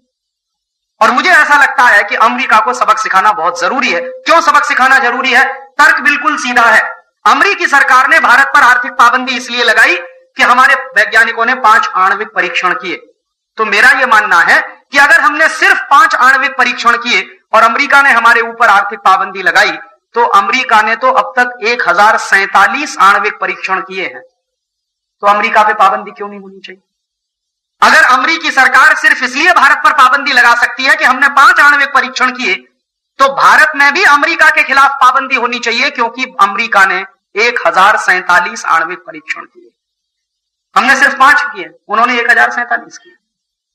और इसलिए भी अमेरिका पर पाबंदी होनी चाहिए कि हमने सिर्फ आणविक परीक्षण किए हैं, अमेरिका ने तो अणु बम बनाए। और कितने अणु बम है अमेरिका के पास? 20,000। और इसलिए भी अमेरिका पे आर्थिक पाबंदी होनी ही चाहिए कि हमने तो सिर्फ आणविक परीक्षण किए, अमेरिका ने तो अणु बम भी गिराए। 6 अगस्त 1945 को हिरोशिमा पे गिराया, और 9 अगस्त 1945 को नागासाकी पे गिराया। जापान के ऊपर 2 आणविक बम गिराए थे अमेरिका ने, और दोनों आणविक बम में लाखों जापानी मर गए। उसके बाद अमेरिका ने बम गिराने का अभियान बंद नहीं किया। जापान के ऊपर बम गिरा के लाखों जापानियों को मारा। उसके बाद 1960 के दशक में उसी अमेरिका ने वियतनाम के ऊपर बम गिराए और लाखों वियतनामी मर गए। फिर 1970 के दशक में अमेरिका ने कोरिया के ऊपर बम गिराए और लाखों कोरियन उसमें मर गए। फिर 1980 के दशक में मैंने आपको बताया ईरान और इराक पर बम गिराए और लाखों ईरानी इराकी मरे। फिर 1990 के दशक में सिर्फ इराक पर बम गिराए और 80 लाख इराकी उसमें मरे। और अब अमेरिका फिर बम गिरा रहा है। एक दिन सूडान पे गिराया, एक दिन अफगानिस्तान पे गिराया, किसी दिन भारत पे भी गिरा सकता है। कोई भरोसा नहीं है अमेरिका का। इसलिए मेरी मान्यता यह है कि अगर अमेरिकी सरकार पाबंदी लगा सकती है भारत पर आर्थिक रूप से, तो क्यों नहीं भारत सरकार कानून बनाए और अमेरिका पर आर्थिक पाबंदी लगाए अपने देश में। तो आप पूछेंगे इससे क्या होगा?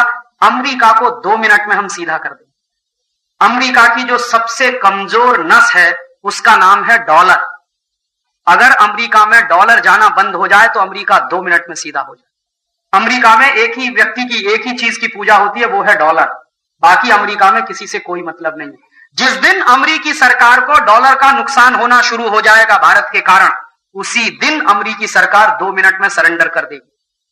अमेरिका कागजी शेर है, कोई बहुत दम नहीं है अमेरिका। चीन वाले अमेरिका से हमेशा सरेंडर करवा लेते हैं, सिर्फ डॉलर के धमकी पर। चीन की सरकार कैसे सरेंडर करवाती है अमेरिका से? चीन की सरकार ऐसे सरेंडर करवाती है अमेरिका से कि चीन से जो डॉलर अमेरिका जाता है उसको बंद कर देते, पाबंदी लगा देते हैं उसमें। तो जब चीन से डॉलर जाना अमेरिका में बंद हो जाता, 2 मिनट में अमेरिकी राष्ट्रपति सीधा हो जाता और चीन में दौड़कर जाता है समझौता कर।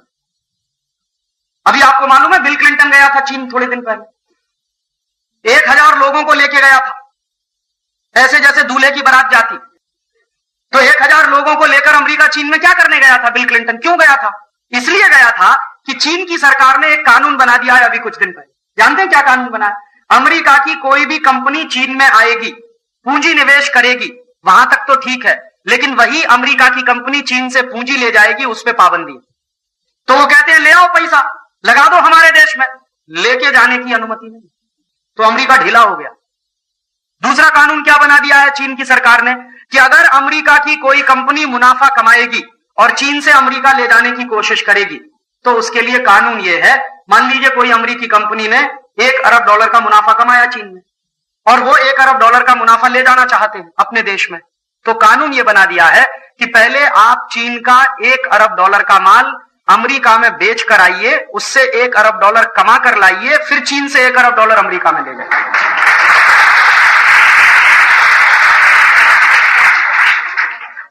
और जब से ये 2 कानून बनाए हैं, बिल क्लिंटन की पैंट ढीली हो गई और दौड़ दौड़ के रोज चीन जाता है उनसे समझौता करने, और चीनी सरकार उनको घास नहीं डालती। पहले अमेरिका ने कोशिश की कि चीन के राष्ट्रपति को अपने देश में बुला लिया जाए, उसने कहा मुझे जरूरत नहीं है आपके आने की, आपको झक मार के आना हो तो आइए। और यही बिल क्लिंटन जो चीन के बारे में कहता था कि यह दुनिया में सबसे अत्याचारी देश है, सबसे ज्यादा लोगों पे अत्याचार होते हैं, चीन में डेमोक्रेसी नहीं है, प्रजातंत्र नहीं है। थिएनआनमेन चौक पर एक बार वहां हत्याकांड हुआ था जिसमें चीन के नौजवान मारे गए थे, तब से लेकर चीन को ब्लैकलिस्ट किया हुआ था अमेरिकी राष्ट्रपति बिल क्लिंटन ने। उसी बिल क्लिंटन को ले जाके खड़ा कर दिया चीनी सैनिकों ने थिएनआनमेन चौक पर और कहा कि झुको और सलाम करो इसको, और बिल क्लिंटन को सलाम ठोकना पड़ा वहां। और उसके बाद बिल क्लिंटन ये सब करता गया, चीनी सरकार जो कहती गई वो करती गई, इस उम्मीद में कि शायद चीन की सरकार मेरी भी एक बात मान लेगी, ये डॉलर आना शुरू हो जाएगा चीन से।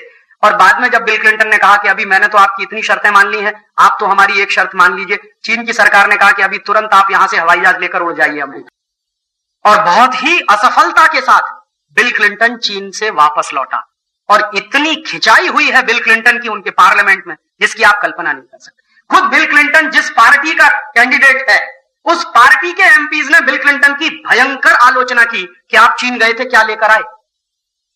तो मैं आपको बता रहा हूं, ये उदाहरण मैंने आपको इसलिए दिया है कि अमेरिका की आर्म ट्विस्टिंग करना अगर हम शुरू करें तो अमेरिका हमारे सामने भी सरेंडर करे। अगर हमने इसको अपने सिर पर चढ़ने दिया, इसकी गीदड़ भभकी में आकर हमने सरेंडर किया, तो ये हमको खा जाएगा। और अगर इसकी धमकियों के सामने हमने सरेंडर करना बंद किया, उल्टा इसकी आर्म ट्विस्टिंग करना शुरू किया अमेरिका की, तो अमेरिका 2 मिनट में नीचे आ जाए।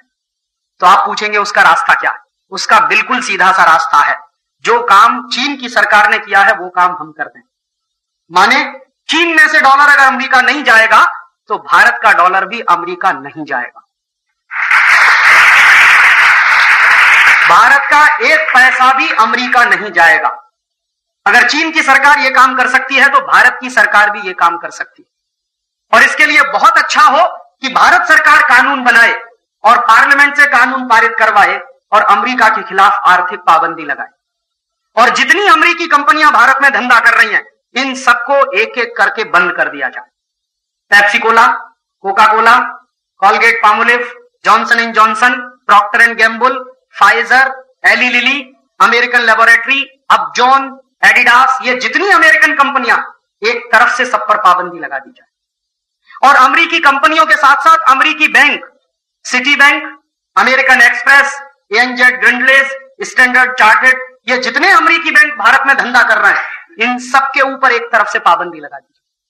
तो आप देखिए 2 मिनट में अमेरिका ढीला होता। अमेरिका को ढीला करने का यही एक रास्ता, दूसरा कोई रास्ता नहीं तो वो आपको खत्म कर देगा। एक ऐसी लड़ाई होती है जिसके बारे में बड़े विचित्र तरह से कमेंट किया जाता है कि या तो दुश्मन को मार दो, नहीं तो दुश्मन आपको खत्म। वैसी स्थिति हमारी अमेरिका के साथ है। या तो हम अमेरिका को पीट दें, नहीं तो अमेरिका। एक ऐसी लड़ाई होती है जिसके बारे में बड़े विचित्र तरह से कमेंट किया जाता है कि या तो दुश्मन को मार दो, नहीं तो दुश्मन आपको खत्म करे। वैसी स्थिति हमारी अमेरिका के साथ है। या तो हम अमेरिका को पीट दें, नहीं तो अमेरिका हमको पीट दे। तो उसके लिए रास्ता क्या है? रास्ता मैंने बताया बिल्कुल सीधा सीधा सा है कि अमेरिका जाने वाला पैसा यहां से रोकना पड़ेगा। एक पैसा भी भारत से अमेरिका जाए ये देश के हित में नहीं है। और आज अमेरिका हमारा दुश्मन है, दोस्त नहीं। दुश्मन के हाथ एक पैसा भी अपने गांव का जाए तो ये देश के साथ गद्दारी है, देश के साथ द्रोह है। तो ये करना बंद करें। तो भारत की सरकार अगर करे तो बहुत अच्छा है, लेकिन मुझे नहीं लगता कि यह सरकार कुछ करेगी, क्योंकि 5 महीने से तो मैं इंतजार कर रहा हूं। जब से अमेरिका ने आर्थिक पाबंदी लगाई है, मैं एक एक दिन गिन रहा हूं कब भारत की सरकार अमेरिका पे आर्थिक पाबंदी लगाती। और मैंने ये बात मई के महीने में ही प्रधानमंत्री तक पहुंचाई है। ऐसा नहीं है कि आप कहेंगे राजीव भाई आप कभी मिले थे। मई के महीने में ही इन सारी बातों को बहुत ही डिटेल तरीके से ड्राफ्ट बनाकर मैंने प्राइम मिनिस्टर और फाइनेंस मिनिस्टर तक पहुंचा दिया कि आप ऐसे ऐसे पाबंदी लगाइए अमेरिकी कंपनियों पर, अमेरिकी बैंकों पर, भारत का इतना भला हो जाएगा। और मैंने तो उसमें यह कैलकुलेशंस दिए हैं कि अगर अमेरिका ने आर्थिक पाबंदी लगाई हमारे ऊपर और वहां से $2 अरब आना बंद हो गया भारत में, $200 करोड़ आना बंद हो गया भारत में, तो अगर हम अमेरिका के सिटी बैंक पर पाबंदी लगा दें, पेप्सी कोला पर पाबंदी लगा दें, कोका कोला पर पाबंदी लगा दें, उनकी दूसरी थॉमसन नाम की कंपनी पर लगा दें, एलजी नाम की कंपनी पर लगा दें, तमाम अमेरिकी कंपनियां हैं जिन पर हम पाबंदी लगा दें, तो देश का तो कुछ खास नुकसान नहीं होने वाला, लेकिन हजारों करोड़ रुपया हर साल अमेरिका जाने से बच जाएगा। वहां से सिर्फ $200 करोड़ नहीं आएगा और यहां से हजारों करोड़ नहीं जाएगा। लेकिन अभी तक तो सरकार ने सुना नहीं और मुझे अफसोस है, एक बहुत ही गंभीर अफसोस है मुझे। आप पूछेंगे क्या? इस सरकार में 3 ऐसे मंत्री हैं जिन्होंने एक जमाने में कोका कोला को भारत से भगाया था 1977 में। 1977 में श्री मोरारजी भाई देसाई प्रधानमंत्री बने और उस सरकार में श्री अटल बिहारी वाजपेयी विदेश मंत्री बने और उसी सरकार में जॉर्ज फर्नांडीज उद्योग मंत्री बने और उसी सरकार में लाल कृष्ण आडवाणी सूचना और प्रसारण मंत्री बने। और 1977 की उस सरकार ने 24 घंटे में अमेरिकी कंपनी कोका कोला को भारत से भगा दिया। सिर्फ 24 घंटे लगे थे और कोका कोला को नोटिस दिया गया था कि या तो 24 घंटे में आप भारत छोड़ोगे, नहीं तो हम आपकी सारी संपत्ति जब्त करेंगे। और कोका कोला भाग गया। यहां कुछ दम नहीं है इन परदेशी कंपनी, एक झटके में कोका कोला भाग गया। और कोका कोला भागा, उसके पीछे आईबीएम भागा, एक अमेरिकी कंपनी जिसका नाम है इंटरनेशनल बिजनेस मशीन, कंप्यूटर बनाती है, वो भागी यहां से। फिर आईबीएम के पीछे पीछे आईसीएल भागा, इंटरनेशनल कंप्यूटर्स लिमिटेड, ये भी अमेरिका की कंपनी। तो कोका कोला भागा, आईबीएम भागा, आईसीएल भागा और एक एक करके सब अमेरिकी कंपनियां भागने वाली थी, लेकिन वो सरकार गिर गई, तो इसलिए वो काम अधूरा छूट गया। तो मुझे ऐसा लगता था कि जिन सरकारों ने कोका कोला को भगाया, जिन मंत्रियों ने कोका कोला को भगाया, जब वो दोबारा से मंत्री बन जाएंगे इस देश में तो 24 घंटे में कोका कोला को भगाएंगे, पेप्सी कोला को भगाएंगे। लेकिन 5 महीना हो गया है इंतजार करते करते, ना तो कोका कोला को भगाया ना पेप्सी कोला को भगाया। तकलीफ मुझको यह है कि जो श्री अटल बिहारी वाजपेयी विदेश मंत्री थे आज प्रधानमंत्री, जो जॉर्ज फर्नांडीज पहले उद्योग मंत्री थे आज रक्षा मंत्री, जो लाल कृष्ण आडवाणी पहले सूचना और प्रसारण मंत्री थे आज गृह मंत्री हैं। माने तीनों का ही प्रमोशन हुआ है और तीनों की ही ताकत पहले से ज्यादा। अटल जी तो सीधे प्रधानमंत्री है ना, और जॉर्ज फर्नांडीज तो रक्षा मंत्री है ना, और लाल कृष्ण आडवाणी तो गृह मंत्री हैं। ये तीनों ही मंत्रालय 1, 2, 3 नंबर के हैं। प्रधानमंत्री होता है, फिर गृह मंत्री होता है, फिर रक्षा मंत्री होता है, फिर वित्त मंत्री होता है। तो 1, 2, 3 पोजीशन पर तीनों वो लोग हैं जिन्होंने कोका कोला भगाया। और आज उन्हीं के जमाने में गांव गांव में सबसे ज्यादा कोका कोला बिक रहा है। सबसे ज्यादा अफसोस की बात है इस देश में। इससे क्या नतीजा निकालना चाहते हैं? मैं एक ही नतीजा निकालना चाहता हूं कि सत्ता के अंदर जाकर चरित्रहीनता कैसे पनपती है, उसका यह सबसे बड़ा उदाहरण देखने को मिला। सत्ता के अंदर जाकर सिद्धांतों को कैसे फेंक दिया जाता है, सत्ता के अंदर जाकर आदर्शों को कैसे बलि चढ़ा दिया जाता है, उसका यह सबसे नंगा उदाहरण है इस देश में। तो मुझे तो उम्मीद नहीं है कि यह सरकार करेगी। तो फिर आप पूछेंगे किससे उम्मीद है? मुझे आप लोगों से उम्मीद है। मुझे इस देश के लोगों पर भरोसा है। सरकारें बिक सकती हैं, नेता बिक सकते हैं, पार्टियां बिक सकती हैं, सत्ता और कुर्सी के लिए वो गंदे से गंदा समझौता कर सकते हैं। अब यह देश में बिल्कुल खुला हो गया। कोई पार्टी समझौता करने में किसी से पीछे नहीं, और कोई पार्टी कीचड़ और दलदल में गिरने में किसी से पीछे नहीं। हर पार्टी ने रिकॉर्ड कायम किया है कि तू ज्यादा गिरा कि मैं ज्यादा गिरा। और अब इस देश में मैं मानता नहीं कि कोई भी पार्टी राष्ट्रवादी है। हर पार्टी कुर्सीवादी है, सत्तावादी है, स्वार्थवादी। राष्ट्रवादी तो कोई है नहीं इस देश में। अगर ये राष्ट्रवादी होते तो तनख्वाहें बढ़ाते, पगारें बढ़ाते 3-3 गुनी। इस साल तो इनको यह सिद्ध करना चाहिए था कि हमारा राष्ट्रवाद इतना प्रखर है कि हम हिंदुस्तान में 2-3 साल पगार नहीं लेंगे। कोई नेता भूखा नहीं मरता, कभी मरा भी नहीं है इस देश में। इस देश में 40 करोड़ लोग गरीबी की रेखा के नीचे हैं। इस साल गरीबी और तेजी से बढ़ रही है, महंगाई तेजी से बढ़ रही है, भुखमरी तेजी से बढ़ रही है। भारत के कारखाने बंद हो गए हैं। 2,62,000 कारखाने इस देश के बंद हो गए हैं। 8 करोड़ मजदूर इस देश के बेरोजगार हो गए हैं। पिछले 8 साल से जो उदारीकरण की नीतियां भारत में चल रही हैं, उन उदारीकरण की नीतियों का यह नुकसान हुआ है पूरे के पूरे देश को। तो मुझे ऐसा लगता था कि भारत के राष्ट्रवादी नेता कम से कम इतना तो करेंगे कि पगार नहीं लेंगे इस साल। क्योंकि मैंने सुना है और मुझे मालूम है कि पाकिस्तान के नेता इस समय पगार नहीं ले रहे। पाकिस्तान का प्रधानमंत्री नवाज शरीफ बिना पगार के काम कर रहा, बिना वेतन के काम कर रहा। पाकिस्तान का राष्ट्रपति बिना वेतन के काम कर रहा। पाकिस्तान के जितने मंत्री हैं, जितने खासदार हैं, बिना वेतन के काम कर रहे हैं। क्यों? अमेरिका ने जब से आर्थिक पाबंदी लगाई है, पाकिस्तान की आर्थिक हालत थोड़ी खराब हो गई है। तो पाकिस्तानी सरकारों ने अपने तमाम खर्चे कट कर दिए और सारे के सारे खर्चे कट किए हैं। पहले प्रधानमंत्री ने पगार लेना बंद किया, राष्ट्रपति ने बंद किया, तभी खासदारों ने बंद कर दिया। मुझे ऐसा लगता था कि पाकिस्तान के नेता अगर इतने राष्ट्रवादी हैं तो भारत के नेता तो इससे कई गुना ज्यादा राष्ट्रवादी। लेकिन हमारे नेताओं ने तो सिद्ध यह किया कि उन्होंने पगारें 3 गुनी बढ़ाई। इनके राष्ट्रवाद का सबसे बड़ा पाखंड है ये। इससे ज्यादा पाखंड कुछ हो नहीं सकता इस देश में राष्ट्रवाद के नाम पर। इसलिए मैं कहता हूं कि कोई पार्टी राष्ट्रवादी नहीं है, सब सत्तावादी, कुर्सीवादी, स्वार्थवादी। इसलिए अब इन पार्टियों पर भरोसा करना छोड़ दीजिए, क्योंकि पार्टियों पर भरोसा करते करते ही इतना बड़ा सत्यानाश हमने झेला है इस देश में। नेताओं पर भरोसा करना छोड़िए। ये नेता कब क्या पलटी खाएंगे? जिंदगी भर जिन सिद्धांतों का विरोध करते रहे श्री अटल बिहारी वाजपेयी, अभी उन्हीं सिद्धांतों पर सरेंडर करने जा रहे हैं। ये कैसे मैं स्वीकार करूं इस बात को? जितने भाषण मैंने अटल बिहारी वाजपेयी के सुने हैं, हर भाषण में यही वो कहते थे कि राष्ट्र की संप्रभुता से कोई समझौता नहीं होता। राष्ट्र की संप्रभुता एक ऐसी चीज है जिस पर कोई समझौता नहीं होता, कोई सरेंडर नहीं होता। अभी वो खुद वही करने जा रहे हैं, तो कैसे मानूं मैं? तब ऐसा लगता है कि सबके सबको धृतराष्ट्र की आत्मा ने लील लिया।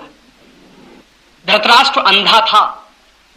भगवान कृष्ण धृतराष्ट्र को अंधा क्यों कहते थे जानते हैं? वो इसलिए अंधा नहीं कहते थे कि तुम्हारी आंखें नहीं है, ये तो सच था कि उसकी आंखें नहीं थी।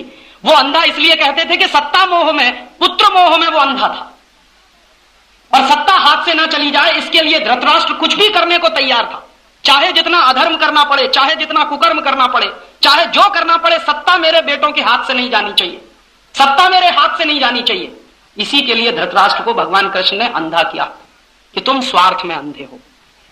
और आज के नेताओं के बारे में तो मैं यही कहता हूं कि धृतराष्ट्र तो बिना आंखों के अंधा था, वो पुत्र मोह में अंधा था। इन लोगों को कौन सा पुत्र मोह है?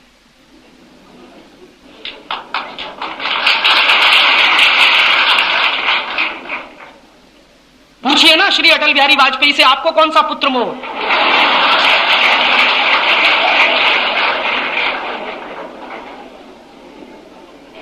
और धृतराष्ट्र आंखें नहीं होने के कारण अंधा था, ये तो सब आंखें होते हुए अंधे। इसलिए अब इन पर भरोसा करना छोड़िए, पार्टियों पर भरोसा करना छोड़िए, अभी तो अपने ऊपर भरोसा करिए।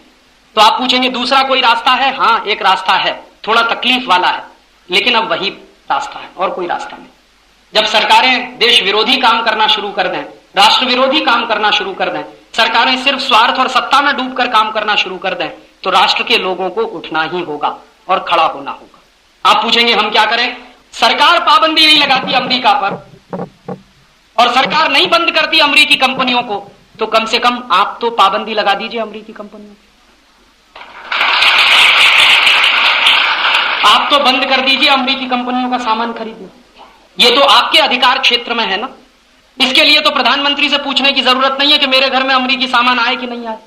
आप अपने घर के प्रधानमंत्री हैं, आप अपने घर का फैसला करिए। और आपके घर में यह फैसला होना ही चाहिए कि कोई भी अमरीकी सामान आपके घर में नहीं आएगा, क्योंकि अमरीका हमारा दुश्मन है और अमरीका हमारा दुश्मन है और इस स्तर का दुश्मन है कि भारत को बर्बाद करने की कोई भी कोशिश वो चूकना नहीं चाहता। बिल क्लिंटन ने इस बात को 2 बार कहा है, इसकी गंभीरता को सोचते रहिए।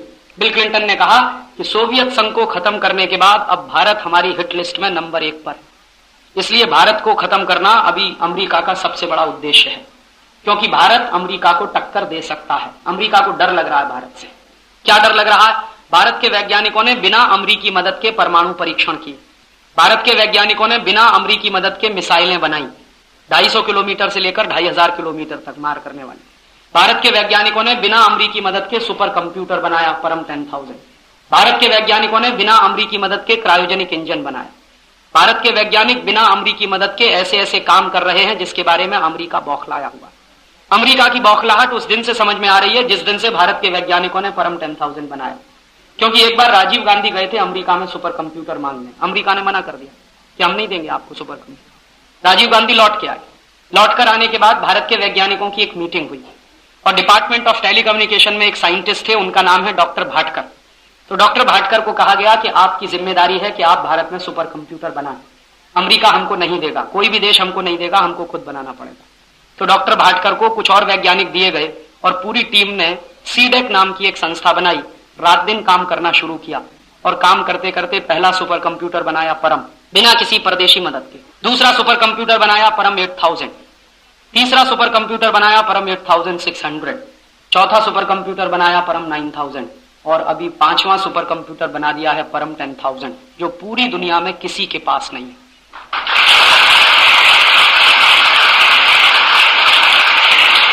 परम 10,000 नाम का सुपर कंप्यूटर पूरी दुनिया में सिर्फ हमारे पास है।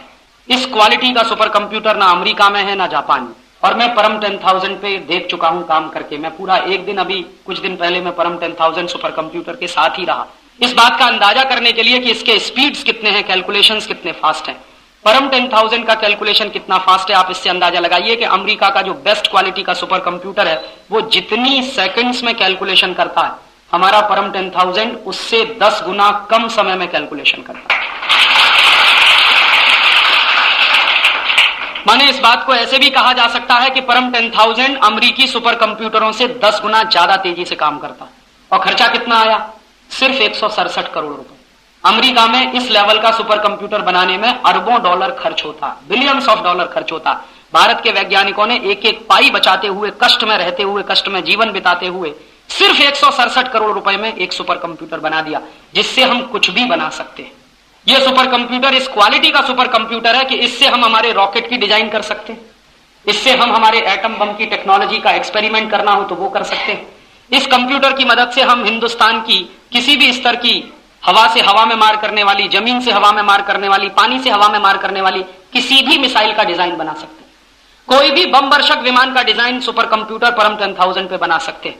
कुछ भी बात हमें पता करनी हो, माने आप जान लीजिए कि वो सारी दुनिया की सूचनाएं हमको दे सकता है घर बैठे। हमको पता करना हो कि हिंदुस्तान के किस गांव में कितना सोना है जमीन के नीचे, वो बता देगा। हमको पता करना हो कि हमारे तेल के कुएं जो है उनमें कितना तेल और बाकी है, वो बता देगा। हिंदुस्तान में कितना कोयला छुपा हुआ है जमीन के नीचे, वो बता देगा। कोई भी एक ऐसी जानकारी नहीं है जो वो हमको ना बता सके। इस क्वालिटी का सुपर कंप्यूटर हमारे पास है और अमेरिका उसी दिन से बौखलाया हुआ। और अमेरिका की बौखलाहट क्या है? उसकी बौखलाहट यह है कि भारत के वैज्ञानिकों ने ये जो परम 10,000 सुपर कंप्यूटर बना लिया, अगर इसी कंप्यूटर को भारत के वैज्ञानिकों ने बेचना शुरू कर दिया अंतरराष्ट्रीय बाजार में, तो अमेरिका की दुकान बंद हो जाएगी। क्योंकि अमेरिका की जो IBM कंपनी सुपर कंप्यूटर बना रही है उससे कई गुना ज्यादा अच्छा हमारा सुपर कंप्यूटर है, सस्ता भी बहुत है। इसलिए अमेरिका बौखलाया। और अमेरिका इसलिए भी बौखलाया हुआ है कि बिना उनकी मदद के, बिना किसी विदेशी की मदद के, हमने 250 किलोमीटर से मार करने वाली मिसाइल से लेकर 2500 किलोमीटर की मार करने वाली मिसाइल बनाई। डॉक्टर APJ अब्दुल कलाम जैसे लोगों को सलाम है कि उन्होंने भारत में इस क्वालिटी की टेक्नोलॉजी दी है कि हम मिसाइल बनाने में आत्मनिर्भर हो। बहुत वर्षों के बाद मैं मानता हूं कि एक सही आदमी को भारत रत्न मिला इस देश में, नहीं तो ऐसे ऐसे फालतू के लोगों को भारत रत्न दिए गए हैं इस देश में जिसकी हम कल्पना नहीं कर सकते। और डॉक्टर APJ अब्दुल कलाम ने एक पुस्तक अभी लिखी है, उसका विमोचन हुआ है। उन्होंने कहा है कि हम किसी भी देश पर निर्भर रहकर तरक्की नहीं कर पाएंगे, हमको स्वावलंबी रास्ते पर ही जाना होगा, हमको स्वदेशी के रास्ते पर ही जाना होगा। यही रास्ता है और कोई दूसरा रास्ता नहीं। तो ये जो हमने काम किए हैं पिछले कुछ वर्षों में, इनसे अमेरिका बौखलाया है। और हमने ये जो अणु परीक्षण कर लिया, इस अणु परीक्षण के बाद ये सिद्ध हो गया है कि भारत 400-500 अणु बम बना सकता है। ये बातें अमेरिका को मालूम है, दूसरे देशों को भी मालूम है। तो अमेरिका इस बात से भी बौखलाया हुआ है कि भारत ने कभी अणु बम बना लिया और वो अणु बम किसी तरह से इराक पहुंच गया, सद्दाम हुसैन के हाथ में आ गया, तो अमेरिका की तो ऐसी की तैसी हो जाए। और सद्दाम हुसैन कई बार ये बात बोल चुका है कि मुझको अगर एक एटम बम मिल जाए तो न्यूयॉर्क पे गिराऊंगा। और सद्दाम हुसैन कितना इंटेलिजेंट आदमी है, उसका भी एक इंटरव्यू मैंने पढ़ा था कुछ दिन पहले। उससे यह पूछा गया कि एटम बम आपको कहां से मिलेगा? उसने कहा मुझे उम्मीद है कि भारत से मिल जाएगा। क्यों मिल जाएगा? तो उसने कहा कि भारत के साथ मेरे रिश्ते बहुत अच्छे। क्यों? पिछले 50 साल से हमको तेल दे रहा है, बहुत सस्ते दाम पर दे रहा है। सबसे सस्ता पेट्रोल हमको इराक से ही मिलता है, सबसे सस्ता डीजल हमको इराक से मिलता है, सबसे सस्ते पेट्रोलियम प्रोडक्ट हमको इराक से मिलते हैं। जब से इराक पर पाबंदी लगी है तब से तेल आना बंद है वहां से, नहीं तो हमेशा इराक से हमारे रिश्ते बहुत अच्छे रहे। और इराक की जो सभ्यता रही है, मेसोपोटामियन कल्चर कहते हैं उसको, हमारी भारतीय संस्कृति के करीब करीब साथ विकसित हुई। तो हमारे तो बहुत पुराने रिश्ते हैं इराक के साथ, आज के नहीं, 5000 साल पुराने रिश्ते हैं। हमारा व्यापार तो उनसे बहुत पहले से चलता रहा। तो इसलिए वो कहता है कि मुझे मिल जाए। तो फिर क्या करेगा? तो उसने कहा कि मैं गिराऊंगा न्यूयॉर्क। तो रिपोर्टर ने पूछा मान लो नहीं गिरा पाए तो? अमेरिकी सैनिकों ने पता कर लिया पहले से, उनकी एजेंसियों ने पता कर लिया, उनके CIA के एजेंटों ने पता कर लिया, तो आप क्या करेंगे? तो उसने कहा फिर मैं ऐसा करूंगा कि उसी एटम बम को ले जाके गिरा दूंगा नॉर्थ पोल पे।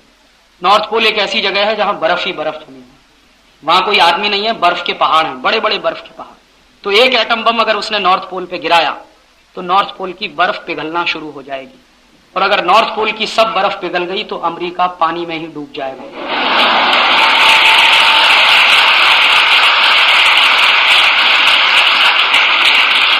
इसलिए अमेरिका बौखलाया हुआ है कि कहीं ये एटम बम अगर सद्दाम हुसैन के हाथ में लगा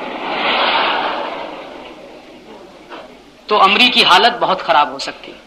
और इस बौखलाहट में अमेरिका ये सब कर रहा है। मेरा यह मानना है कि अमेरिका ने पिछले 50 साल में जितने पाप किए हैं उन सब पापों की सजा उसको मिलेगी एक ना एक दिन, क्योंकि दुनिया में सत्य है और दुनिया में सत्य की सुरक्षा भी होती रही है। आज से नहीं, रावण के जमाने से, कंस के जमाने से। रावण चाहे जितना ताकतवर हो जाए, कंस चाहे जितना ताकतवर हो जाए, एक ना एक दिन उनको मरना ही होता है। और जो जितने अहंकारी होते हैं वो मरते भी उतने जल्दी। इसलिए अमेरिका को एक ना एक दिन तो भुगतान करना ही है।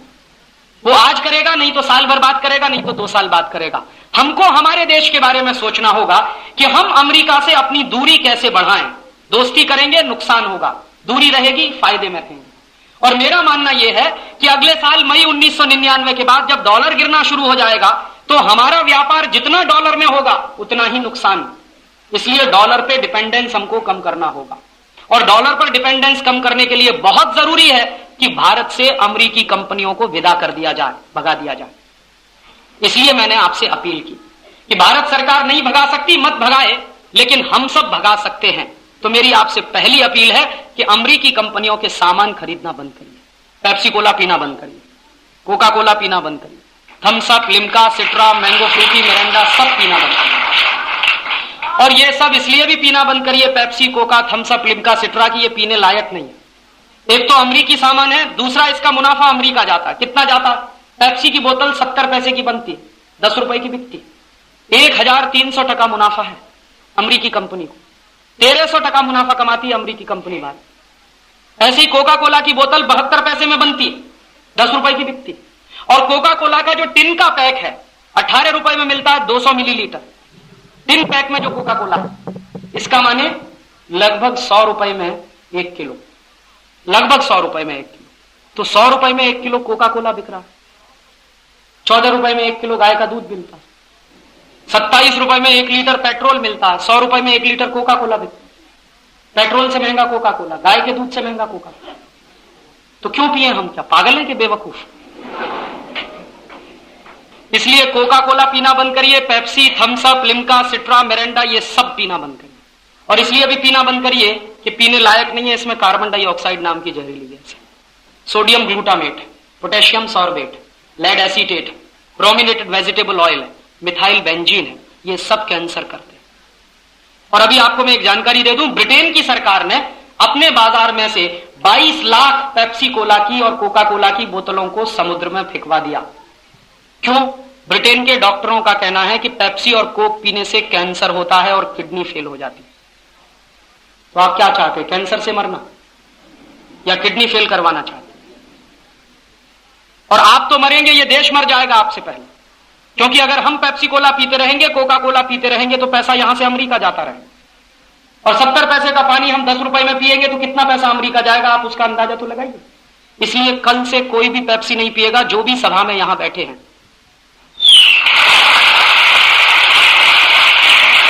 और कल से कोई भी कोका कोला भी नहीं पिएगा। और इसलिए भी नहीं पिएंगे Pepsi, Coca Cola, Thums Up, Limca, कि हमारे देश के 2 लाख गांवों में पीने का पानी नहीं, करोड़ों लोगों को पीने का पानी नहीं मिलता। जिस देश के करोड़ों लोगों को पीने का पानी नहीं मिलता, उस देश में अगर कोई पेप्सी और कोका कोला पीते हुए मैं देखता हूं तो मेरा खून जलता। और मुझे लगता है कि यह सबसे बड़ा राष्ट्रद्रोही है जो पेप्सी और कोक पी रहा है। एक तो अपना पैसा देश के बाहर भेज रहा है, इस देश के लाखों करोड़ों लोगों को पीने का पानी नहीं मिल रहा, देश का पैसा तो जा ही रहा है, खुद भी बर्बाद हो रहा है। इसलिए आप पिएंगे नहीं और किसी को पिलाएंगे नहीं। और अगले 3 महीने के बाद मुझे यह खबर मिलनी चाहिए कि पुसद गांव में पेप्सी और कोका कोला की सब दुकानें बंद हो चुकी हैं, क्योंकि माल बिकना बंद है।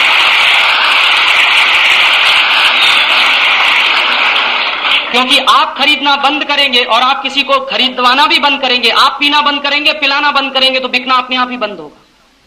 और 3 महीने में इस पुसद में अगर पेप्सी और कोका कोला बिकना शून्य हो जाए, एक भी बोतल उनकी बिकेगी नहीं, तो अमेरिका के खिलाफ हम मानेंगे कि पुसद के लोगों ने सैंक्शन लगा दिया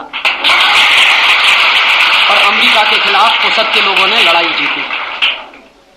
ऐसे ही मेरा एक दूसरा निवेदन है। बहुत लोग ऐसा बोलेंगे कि क्या पिए फिर राजीव भाई, नारियल का पानी, संतरे का रस, मौसम्मी का रस, नींबू का शरबत, दही की लस्सी, दही की ताक, दही की छाछ, गाय का दूध, कुछ नहीं मिले तो माटले का पानी तो है घर में सबके पास पीने, तो माटले का पानी पिएंगे, लेकिन पेप्सी नहीं, कोक नहीं, थम्स अप नहीं, लिम्का नहीं, सेट्रा नहीं। और ऐसे ही एक और अमेरिकी कंपनी है जिसका माल पुसद में बिकना नहीं चाहिए, उसका नाम है कॉलगेट पामोलिव। और इस कॉलगेट पामोलिव का सामान खरीदना हर व्यक्ति बंद करेगा। किसी के घर में भी कॉलगेट नहीं आना चाहिए। और इसकी डेडलाइन भी 3 महीने रखिए कि 3 महीने के बाद कॉलगेट की बिक्री पुसद में खत्म हो जानी चाहिए। कोई कॉलगेट नहीं खरीदेगा। और कॉलगेट के अलावा आप पूछेंगे क्या क्लोजअप खरीदे, वो भी नहीं खरीदे। Colgate, Closeup, Cibaca, Forhans, Pepsodent, ये सब खरीदना बंद। एक भी पेस्ट खरीदने लायक नहीं है। कॉलगेट तो अमेरिकी कंपनी है, पेप्सोडेंट, क्लोजअप, सिबाका, फॉरहंस, ये सब यूरोप की कंपनियां। और यूरोप भी आज हमारी मदद नहीं कर रहा है। अमेरिका ने जिस तरह से सैंक्शंस लगाए थे, यूरोप ने उसमें हाँ में हाँ मिलाई है। इसलिए यूरोप से कोई दोस्ती नहीं है। और यही यूरोप है जो 200-250 साल हमको लूटता रहा। यही डच कंपनियां थी जो हमको लूटती रही, फ्रांसीसी कंपनियां थी जिन्होंने लूटा, अंग्रेजी कंपनियां थी इन्होंने लूटा। इसलिए यूरोप भी भारत का कभी दोस्त नहीं रह सकता। इसलिए यूरोपियन कंपनियों का माल भी नहीं खरीदेंगे। तो पेप्सी, कोका, थम्स अप के साथ साथ कॉलगेट, क्लोजअप, सिबाका, फॉरेंस, पेप्सोडेंट सब खरीदना बंद। तो आप पूछेंगे फिर क्या? लिम्बा की काढ़ी, नीम का दातुन घर घर में आए, नीम का दातुन करें, बबूल का दातुन करें, नीम का दातुन, बबूल का दातुन करें। और उसके साथ साथ हर व्यक्ति एक नीम का झाड़ लगाए, क्योंकि नीम का दातुन जिनको चाहिए वो एक नीम का झाड़ भी लगाएं। हिंदुस्तान में 98 करोड़ लोग हैं। हर व्यक्ति अगर एक नीम का झाड़ लगाए हर साल तो 98 करोड़ नीम के झाड़ लगेंगे और नीम का दातुन हर व्यक्ति को मुफ्त में उपलब्ध हो सकेगा। तो नीम का दातुन करिए। और इसके फायदे क्या हैं? अगर सारे देश के लोग पेस्ट खरीदना बंद करें और 50 पैसे में एक काढ़ी भी खरीदें तो किसी गरीब आदमी को रोजगार मिलेगा नीम का दातुन बेचने का।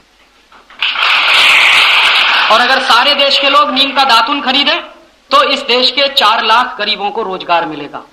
और 4 लाख गरीबों को रोजगार देंगे और 450 करोड़ रुपया हमारा अमेरिका जाने से बच जाएगा।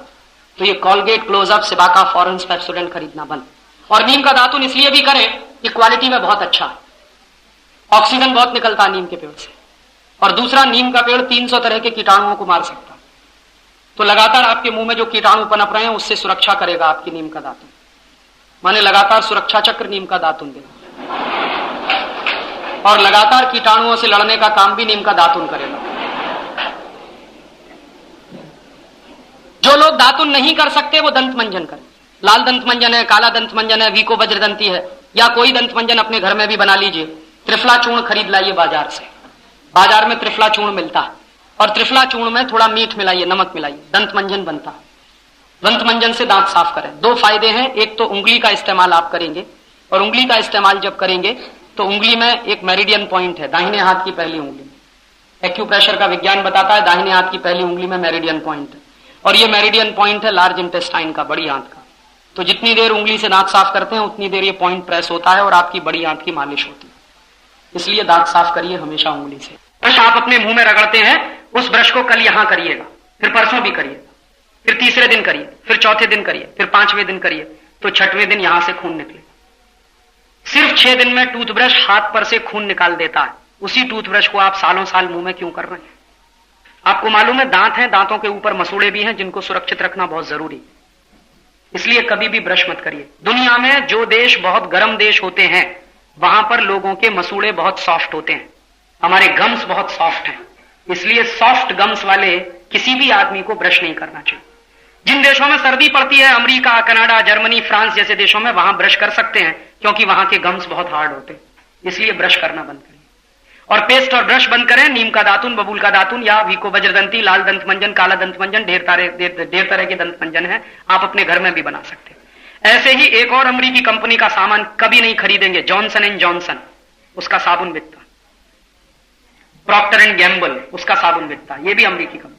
Racket and Colman, Johnson and Johnson, Procter and Gamble, ये तीनों अमेरिकी कंपनियां हैं। एक भी कंपनी का माल यहां नहीं खरीदा जाएगा, और 3 महीने की उसकी भी डेडलाइन तय कर लीजिए कि जॉनसन एंड जॉनसन का, प्रॉक्टर एंड गैम्बल का, रैकेट एंड कोलमैन का सारा माल पुसद में बिकना बंद, और उसकी जगह दूसरी भी कुछ परदेशी कंपनियां हैं उनका भी खरीदना बंद करिए, जैसे हिंदुस्तान लीवर।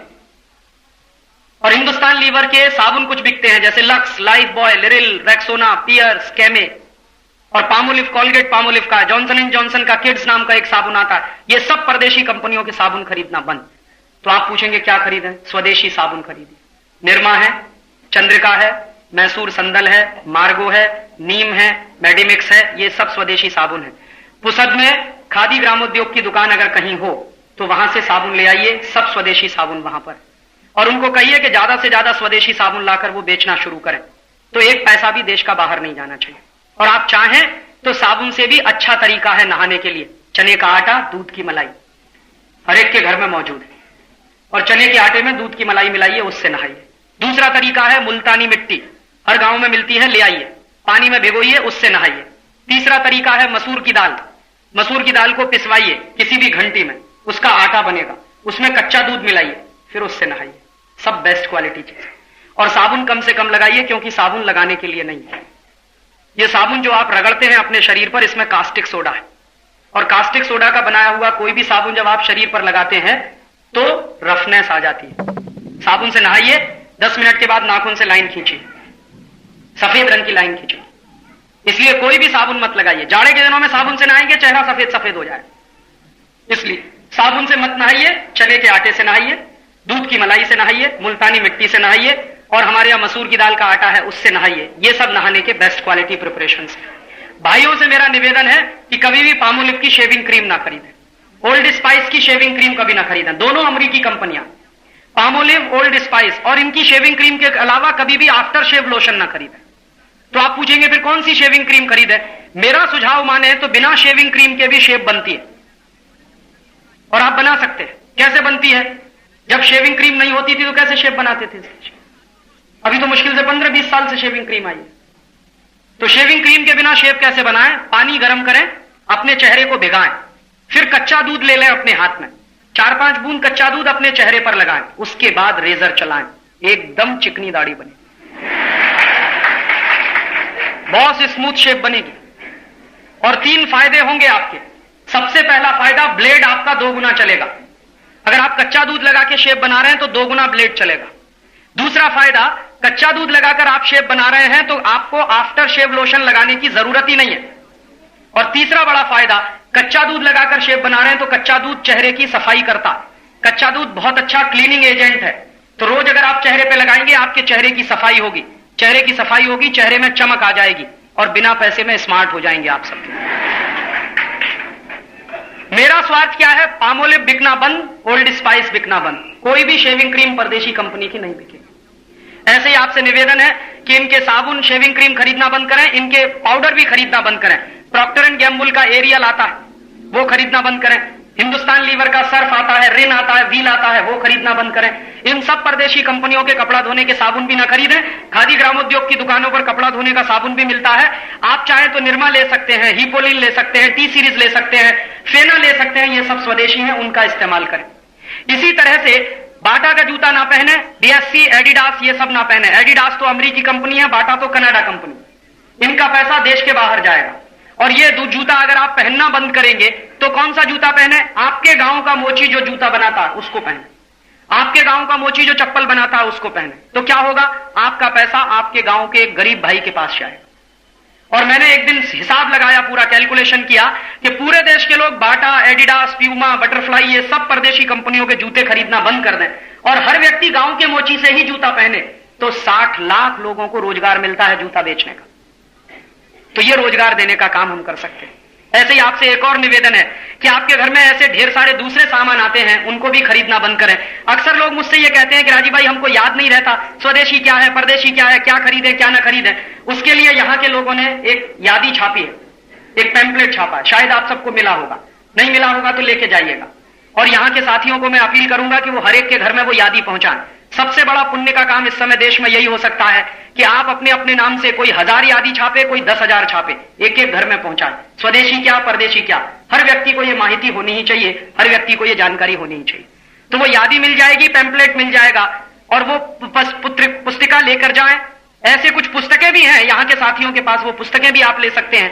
कभी भी कोई ये ना कहे कि हमको पता नहीं है विदेशी सामान क्या है, स्वदेशी क्या। गलती से भी घर में विदेशी सामान ना आए। इसी तरह से आपसे एक और निवेदन है कि आप लोग बन सके उतना खादी पहने, ये जीन्स पहनना बंद करें और जीन्स का कोई भी कपड़ा ना पहने। ये सबसे फालतू का कपड़ा है, दुनिया में सबसे इडियोटिक कपड़ा है जीन्स। और आजकल के नौजवानों में बड़ा फैशन आ गया है जीन्स पहनने, और ऐसे बेवकूफ हो गए हैं आजकल के लड़के लड़कियां। एक दिन मैं मुंबई नाम के शहर में गया, एक कॉलेज में मेरा जाहिर व्याख्यान था। कॉलेज में मैं गया तो सब लड़के लड़कियां जीन्स पहनकर आए थे और एकदम स्किन टाइट जीन्स पहने हुए थे। तो मैंने पूछा एक लड़के को कि सब लोग क्यों जीन्स पहन के आए? तो उसने कहा जीन्स डे है। उसी दिन मैंने अपना सिर पीटा कि जीन्स डे होने लगा इस देश में। कहने लगे राजीव भाई यहां तो चॉकलेट डे भी होता, यहां तो रोज डे भी होता, यहां तो वैलेंटाइन डे भी होता।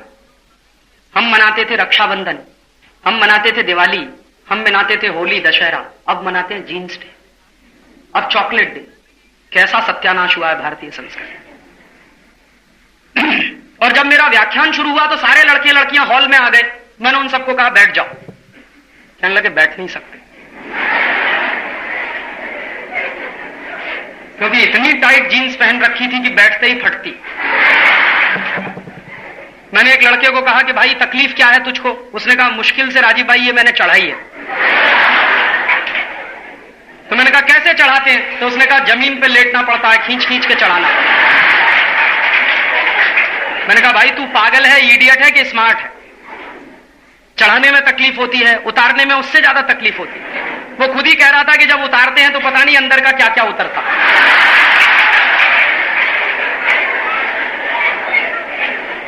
चढ़ाने में मुश्किल, उतारने में मुश्किल, धोने में मुश्किल, सुखाने में मुश्किल, प्रेस करने में मुश्किल, हर जगह तकलीफ ही तकलीफ है। क्यों पहनते हैं फिर इसको?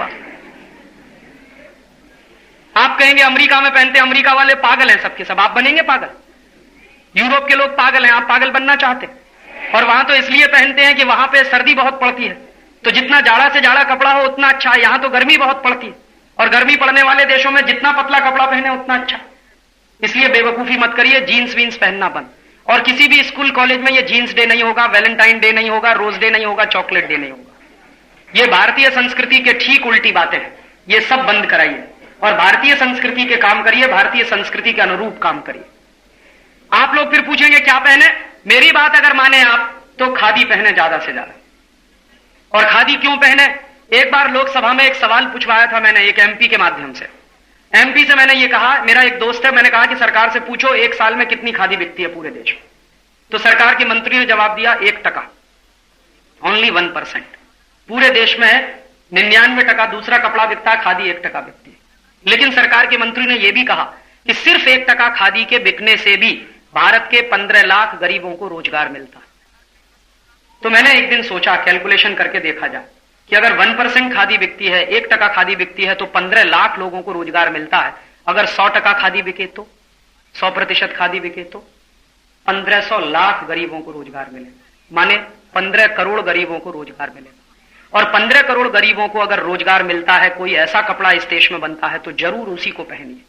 अब मुझे समझ में आता है कि महात्मा गांधी क्या कहते थे। गांधी जी कहा करते थे कि अगर इस देश के सब लोग खादी पहने तो भारत में कोई गरीब नहीं रहेगा। तो भारत की गरीबी दूर करनी है तो खादी पहनिए। और खादी में आप क्या क्या कर सकते हैं? साल में आप कुछ जोड़ी कपड़े खादी के पहनिए, कुर्ते पजामे के रूप में। कुछ कपड़े ऐसे भी हैं, जैसे टॉवल है, खादी का ले लीजिए। रूमाल है, खादी के ले लीजिए। पर्दे बनाने हैं आपको, खादी के ले लीजिए। सोफा सेट का कवर बनाना है, खादी का ले लीजिए। बेडशीट चाहिए आपको, खादी का ले लीजिए। ओढ़ने के लिए चाहिए तो खादी का ले लीजिए। माने जितना ज्यादा से ज्यादा खादी की बिक्री बढ़े, उतना ही हिंदुस्तान के लोगों को रोजगार बढ़े।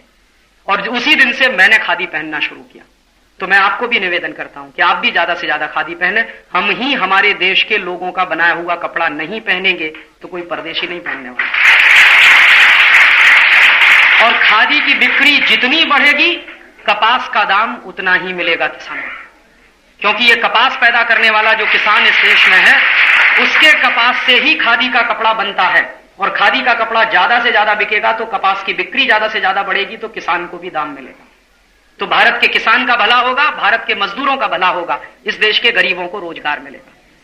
और एक आपसे और निवेदन है कि हम लोग ये जो परदेशी कंपनियों का बहिष्कार कर रहे हैं, अमेरिकी कंपनियों का पूरी ताकत से बहिष्कार कर रहे हैं, इसके साथ साथ एक काम और करिए, अमेरिकी बैंकों का बहिष्कार करिए। मेरा निवेदन यह है, वैसे तो शायद मुझे उम्मीद नहीं, लेकिन फिर भी मैं आपसे यह कहना चाहता हूं, जानकारी के लिए, ध्यान रखने के लिए, कि आपके किसी दोस्त का या आपका सिटी बैंक में कोई खाता हो तो उसको तत्काल बंद करें।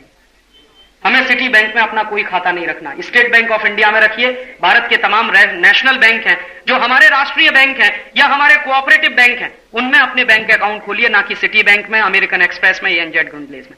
आपका कोई रिश्तेदार बंबई में रहता है, दिल्ली में रहता है, पूना में रहता है, बड़े शहरों में रहता है, वहां पर सिटी बैंक की ब्रांचेस हैं, अमेरिकी बैंकों की ब्रांचेस हैं। उनके पास अगर सिटी बैंक का कार्ड है, उनका अकाउंट अगर सिटी बैंक में है, तो उनको आप लगातार इस बात के लिए प्रमोट करिए, उनको लगातार इस बात को कहिए कि आप अमेरिकी बैंकों से अपने खाते बाहर निकालें, भारत की बैंकों में ही पैसा रखें। हमें अमेरिका से कोई संबंध नहीं रखना।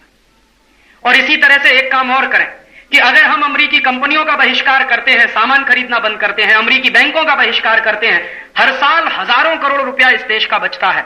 इसी तरह से एक काम और करिए, अमेरिकी टीवी चैनलों का भी बहिष्कार करिए। जो सबसे खतरनाक अमेरिकी टीवी चैनल है उसका नाम है स्टार टीवी, और जो दूसरा सबसे खतरनाक अमेरिकी टीवी चैनल है उसका नाम है ESPN। तो ये स्टार टीवी, ESPN का पूरी ताकत से बहिष्कार करिए। और आपको मालूम है, जब आप स्टार टीवी देख रहे होते हैं या स्टार का कोई चैनल देख रहे होते हैं, ESPN देख रहे होते हैं, तो एक साल में भारत के लोगों के खून पसीने की कमाई का 225 करोड़ रुपया अमेरिका चला जाता है। क्योंकि स्टार टीवी पे चैनल है, ESPN भी पे चैनल। आपको ऐसा लगता होगा कि ये मुफ्त में दिखाते हैं, कोई मुफ्त में नहीं दिखाता, सब पैसा यहां से अमेरिका जाता है। और वैसे भी स्टार टीवी पे आता क्या है देखने लायक? सब फालतू की उल्टी सीधी बातें आती, एक एक से घटिया घटिया सीरियल आते हैं। यूरोप में जो बर्बादी हो रही है, वहां जो सेक्स की वल्गैरिटी है, अश्लीलता है, कामुकता है, वही तो सब दिखा रहे हैं। और मेरी बात माने तो ये सब के सब केबल कनेक्शन ही कटवाइए अपने घर से। ये केबल कनेक्शन रखने लायक नहीं। अगर आप चाहते हैं कि आपके घर में शांति रहे, आपके बच्चे अच्छे तरीके से पढ़ें, उनका मानसिक विकास हो, उनका बुद्धि का विकास हो, तो टीवी बंद कराइए अपने। यह टीवी दुनिया की सबसे खतरनाक चीज है। एक तो यह खतरा सबसे बड़ा यह है कि लगातार टीवी के माध्यम से इस देश के बच्चों को बचपन में जवान बनाया जा रहा है।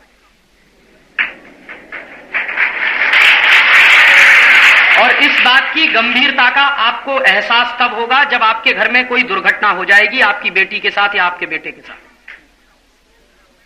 अभी अगर आपको अंदाजा लगाना हो कि टीवी चैनल देख देख कर बच्चे कैसे जवान हो रहे हैं बचपन में, तो अभी इंडिया टुडे आया, हिंदी वाला, और अंग्रेजी वाला भी आया। इंडिया टुडे का अंक पढ़ेंगे आप रो देंगे अंदर से। इस देश में यह शुरू हो गया है, 12-12 साल के बच्चे, 13-13 साल की लड़कियां सेक्सुअल रिलेशंस रखती। दिल्ली के स्कूलों का सर्वे आया है, उसमें दिल्ली के स्कूलों में 70% विद्यार्थी सेक्स के चक्कर में ही फंसे हुए हैं। जो 10वीं में पढ़ते हैं, 11वीं में पढ़ते हैं, 9वीं में पढ़ते हैं। उनके मां बाप भेजते हैं उनको पढ़ने के लिए और वो फंस गए हैं किसी दूसरे चक्कर में। और कई बच्चों के इंटरव्यू आए हैं उसमें, इंडिया टुडे में। मैं तो अंदर से कांप गया कि क्या हो रहा है इस देश में। ये सब मैंने देखा है, अमेरिका में होता है, यूरोप में होता है। अमेरिका में 11 साल की लड़की भी मां बनती है, 10 साल की लड़की भी मां बनती है। अमेरिका में यह साधारण सी बात है कि 12-13 साल की उम्र में लड़की पहली बार मां बन जाए, किसी को वहां आश्चर्य नहीं होता, क्योंकि वही उनकी संस्कृति। और अमेरिका में आप जाएंगे तो आपको ऐसे ढेरों स्कूल मिलेंगे जहां पर उन लड़कियों को पढ़ाया जाता है जो 11, 12, 13 साल में मां बनती। उन्हीं बच्चियों के लिए अलग से स्पेशल स्कूल है अमेरिका में। उनको सिखाया जाता है कि बच्चे को कैसे पालना चाहिए, उसकी परवरिश कैसे करनी चाहिए, क्योंकि 11 साल की बच्ची खुद बच्ची है, वो बच्चे को कैसे पाले, तो सिखाया जाता है। इसके स्कूल चलते हैं वहां। यूरोप में भी यही है। यूरोप में तो कई देशों में इस समय बहस चल रही है कि मां बनने की सबसे कम उम्र क्या रखी जाए, 12 साल की 11 साल। ये वहां डिबेट है। और ये सब सत्यानाश अमेरिका में और यूरोप में जानते हैं क्यों हुआ है? Free sex. जो फ्री सेक्स और फ्री सेक्स एजुकेशन आया वहां की सोसाइटी में, उसी से सबसे बड़ा सत्यानाश हुआ है। और अब वहां के लोगों को लगता है कि भारतीय संस्कृति बहुत अच्छी है। मेरे बहुत सारे दोस्त अमेरिका में, उनके बेटे बेटियां जवान होने वाले हैं, उनको रात दिन चिंता खाई रहती है कि पता नहीं बेटी का क्या होगा, बेटे का क्या होगा। क्योंकि शादी के पहले वहां पर लड़के लड़कियां प्यूरिटन हो सकें, पवित्र हो सकें, इसकी कल्पना ही कोई नहीं कर सकता। शायद ही कोई ऐसी लड़की आपको अमेरिका में मिले जो शादी के पहले 2-3 बार एबॉर्शन ना करा चुकी हो। हाँ, इस पे हंसिए मत, गंभीरता है ये। ऐसी लड़की शायद ही आपको मिलेगी अमेरिका में, और यूरोप में तो बहुत ही असंभव है मिलना। और शायद ही ऐसे पति पत्नी मिलेंगे आपको जो एक दूसरे के प्रति वफादार रहते हो। बिल क्लिंटन सबसे बड़ा उदाहरण।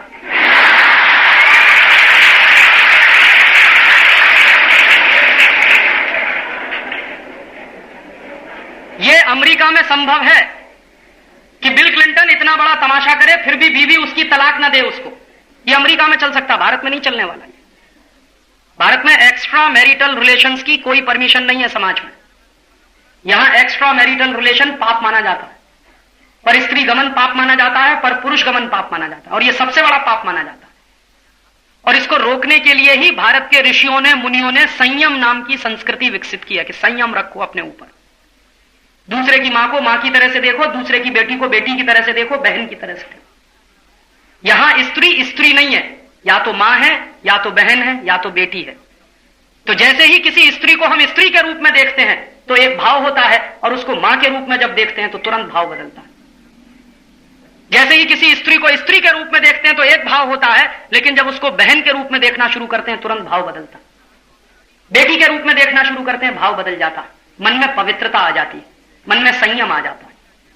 और यह पवित्रता और संयम की बहुत पुरानी संस्कृति है भारत की, जिसको तोड़ने की साजिश हो रही है टेलीविजन के माध्यम से।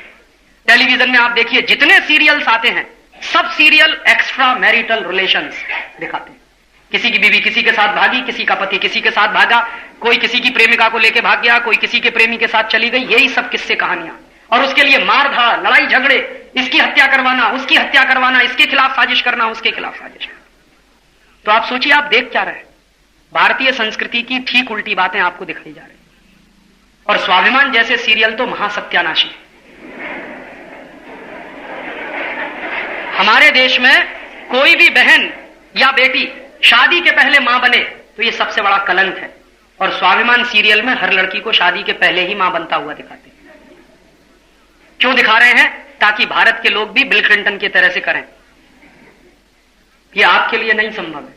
टेलीविजन में जो कुछ दिखा रहा है वो आप नहीं कर पाएंगे, क्योंकि भारतीय संस्कृति में इसकी परमिशन नहीं। तो आप इसको देखना बंद कर दीजिए। जो आप कर नहीं सकते उसको देखने से कोई फायदा नहीं, सिवाय मन में कुंठा पालेंगे। और कुंठा इतनी बढ़ती चली जाएगी कि एक दिन इस देश में ऐसी भी नौबत आ सकती है, जैसी अभी मैंने पढ़ा एक दिन अखबार, तो मेरी तो आत्मा कांप गई उस दिन। सांगली नाम के एक गांव में एक 18 साल के लड़के ने 12 साल की लड़की को चाकू घोंप के मार दिया। क्यों? उस अमृता देशपांडे नाम की लड़की का कसूर क्या था? एक लंपट आवारा नौजवान ने उसको फ्लर्ट करने की कोशिश की और उसने ताकत के साथ मना किया तो उसको चाकू घोंप के मार दिया। जरा सोचिए तो सही कि इस तरह की हैवानियत कहां से आ रही है, इस तरह की राक्षसी प्रवृत्ति के नौजवान कहां से पैदा हो रहे हैं। अभी कुछ दिन पहले यही हुआ था ठाणा में। रिंकू पाटिल नाम की एक लड़की को क्लासरूम में परीक्षा देते समय मिट्टी का तेल डालकर, घासलेट डालकर जला दिया था, क्योंकि उसने मना कर दिया था एक लड़के को। तो इस तरह की दुर्घटनाएं बढ़ती चली जाएं, आप यही चाहते हैं समाज में? हमारी मां बहन बेटियां सड़क पर चलना असुरक्षित हो जाएं, यही चाहते हैं हम सब? इस देश की एक एक बहन, एक एक बेटी सड़क पर निकलने में मुश्किल पैदा हो जाएगी अगर इसी तरह के टीवी सीरियल इस देश में दिखाए जाएंगे, इसी तरह की फिल्में दिखाई जाएंगी। इसलिए आप लोग इसको जल्दी से जल्दी बंद कर दीजिए अपने घर में। और आपने इसको बंद किया तो शांति आएगी, आपके घर में संस्कार बनेंगे, आपके बच्चों के संस्कार आपके भी बनेंगे। और जो आपका चित्त भटक रहा है फालतू की बातों में, कामुकता में, अश्लीलता में, सेक्स की वल्गैरिटी में हम सब फंसते चले जा रहे हैं धीरे धीरे, वो सब फंसाओ बच सकता है, रुक सकता है। और हमारे यहां इस बात पर गंभीरता से ध्यान दीजिए। कहा जाता है अगर चरित्र गया तो सब गया। If character is lost everything is lost. TV रखा रहेगा, करेक्टर चला जाएगा। क्या करेंगे टीवी लेके फिर? अगर आपके बच्चों का चरित्र ही खलास हो गया तो टीवी का करेंगे क्या? इसलिए चरित्र बचाइए अपने बच्चों का और चरित्र बनाइए अपने बच्चों का। और मैं कहता हूं कि जो मां बाप अपने बच्चों को चरित्र नहीं दे सकते, संस्कार नहीं दे सकते, उनको मां बाप नहीं बनना चाहिए। बहुत बड़ी जिम्मेदारी का काम है ये। बच्चों का पैदा होना बहुत आसान है, लेकिन बच्चों को संस्कार देकर एक जिम्मेदार नागरिक बनाना इस दुनिया का सबसे मुश्किल काम है। तो जिनको संस्कार देना नहीं आता, जिनको बच्चों को चरित्र की शिक्षा देनी नहीं आती, वो मां बाप ना बने कृपया करके। कम से कम इस भारत पर बोझा तो ना बढ़े। और अगर आप मां बाप बने हैं तो उसकी गंभीरता को समझें और उसको निभाएं। आप ही अगर टीवी के सामने बैठ जाएंगे अश्लीलता और कामुकता देखने के लिए, तो आपके बच्चे कैसे रोकेंगे? ऐसा तो हो नहीं सकता कि आप बच्चों को कहें कि तुम होमवर्क करो, हम टीवी देखेंगे। इसलिए बहुत जल्दी अपने घर से केबल कनेक्शन निकालिए। पैसा भी देना बचेगा इस देश का, हर साल 250-250 करोड़ रुपया बचेगा। और ये केबल कनेक्शन निकल जाए तो दूसरे बहुत सारे काम हैं जिनको आप करिए। अपने बच्चों को साहित्य की शिक्षा दीजिए, अपने बच्चों को संस्कृति पढ़ाइए, अपने बच्चों को भारतीयता बताइए, अपने बच्चों को संगीत सिखाइए, अपने बच्चों को कला सिखाइए, पेंटिंग बनाना सिखाइए, मूर्ति बनाना सिखाइए, वायलिन बजाना सिखाइए, गिटार बजाना सिखाइए, सितार बजाना सिखाइए। तमाम काम हैं जो कर सकते हैं और आप करवा सकते हैं अपने बच्चों से। तो साहित्य है, संगीत है और कला है, इनकी शिक्षा गहराई के साथ बच्चों को मिलनी चाहिए। तो भारतीयता बढ़ेगी और भारतीय संस्कृति का विकास होगा और ये अश्लीलता कम होगी, कामुकता कम होगी और अमरीकी संस्कृति भारत में रुक जाएगी। तो ये काम भी हमको करना है। साथ साथ ये काम चलेगा, एक तरफ परदेशी सामानों का बहिष्कार, दूसरी तरफ अमरीकी सामानों का पूरी तरह से खरीदना बंद, सिर्फ स्वदेशी ही खरीदेंगे, खादी पहनेंगे और अपने घर में बन सके उतना ये केबल कनेक्शंस को निकालेंगे और केबल कनेक्शंस निकालकर घर घर को मुक्त कराएंगे, भारतीय संस्कृति को फिर से वापस लाएंगे। ये कुछ कुछ काम हैं जिनको हर व्यक्ति अगर करे तो इस देश का कुछ भी नहीं बिगाड़ पाएगा अमेरिका, और हम बचे रहेंगे अमेरिका के दुष्प्रभाव से, हम बचे रहेंगे यूरोप के दुष्प्रभाव से। यही आपसे मैं कहने आया था और आपसे कुछ मांगने आया हूं, वोट मांगने नहीं आया। किसी पार्टी से मेरा कोई रिश्ता नहीं है और ना आपसे नोट मांगने आया। तो आप पूछेंगे क्या मांगने आए? आपसे संकल्प मांगने आया हूं, वो भी अपने लिए नहीं, इस राष्ट्र के लिए। आपका संकल्प चाहिए। एक तो आप हमेशा स्वदेशी इस्तेमाल करें, ये संकल्प चाहिए। अमरीकी सामानों का बहिष्कार करें, ये संकल्प चाहिए। और आपके घर में परदेशी टीवी चैनल बंद हो जाएं, इसका संकल्प चाहिए। और ये संकल्प अगर आप मुझे देंगे तो मुझे लगेगा कि इस देश में क्रांति हो सकती है। क्रांति आपके घर से होगी। क्रांति पहले अंदर होती है, बाहर बाद में होती है। और अगर ये काम शुरू हो जाए गांव गांव गली गली इस देश में, तो वैचारिक क्रांति अपने आप शुरू हो जाएगी। और भारत ही नहीं, दुनिया के हर देश का एक उदाहरण है कि हर देश में पहले वैचारिक क्रांति होती है, उसके बाद कोई दूसरी क्रांति होती है। तो भारत में भी पहले वैचारिक क्रांति करनी है और इसी क्रांति के लिए हम लोग ये आजादी बचाओ आंदोलन चला रहे हैं। तो आपको मैं निवेदन करने आया कि आजादी बचाओ आंदोलन के लिए संकल्प दें कि आपके घर में स्वदेशी आएगा, परदेशी का बहिष्कार, अमरीकी सामानों का बहिष्कार और अमरीकी टीवी चैनल, परदेशी टीवी चैनलों का बहिष्कार। और जो लोग संकल्प ले सकें वो कृपया अपने स्थान पर खड़े हो जाएं। मैं एक एक शब्द दोहराऊंगा, आप मेरे पीछे कहेंगे, मैं एक एक वाक्य कहूंगा, आप मेरे पीछे वो संकल्प लेंगे। मैं आपसे जो कुछ कहूंगा आप उसको दोहराएंगे और बहनें जहां मैं कहूंगा करूंगा, वहां बहनें कहेंगी करूंगी। इसका ध्यान रखेंगे। और हम लोग गंभीरता के साथ ये संकल्प लेंगे और इसको अपने जीवन में पालन करने की कोशिश करेंगे। बोलिए, मैं संकल्प करता हूं कि अपने राष्ट्र की आर्थिक आजादी, राजनीतिक संप्रभुता और सांस्कृतिक अस्मिता की रक्षा करने के लिए अपने जीवन में अधिक से अधिक स्वदेशी सामानों का ही इस्तेमाल करूंगा। अमेरिका जैसे देशों ने मेरे राष्ट्र पर जो पाबंदियां लगाई हैं और भारत का जो अपमान किया है, उसको ध्यान में रखते हुए मैं संकल्प करता हूं कि कभी भी किसी भी अमेरिकी कंपनी का कोई सामान नहीं खरीदूंगा। Pepsi cola, Coca Cola, Colgate, Johnson and Johnson, Procter and Gamble आदि अमेरिकी कंपनियों का पूरी ताकत से बहिष्कार करूंगा। अपने राष्ट्र की सांस्कृतिक अस्मिता को बचाने के लिए मैं संकल्प करता हूं कि परदेशी टीवी चैनल और सिनेमा का यथाशक्ति बहिष्कार करूंगा। बहुत आभार।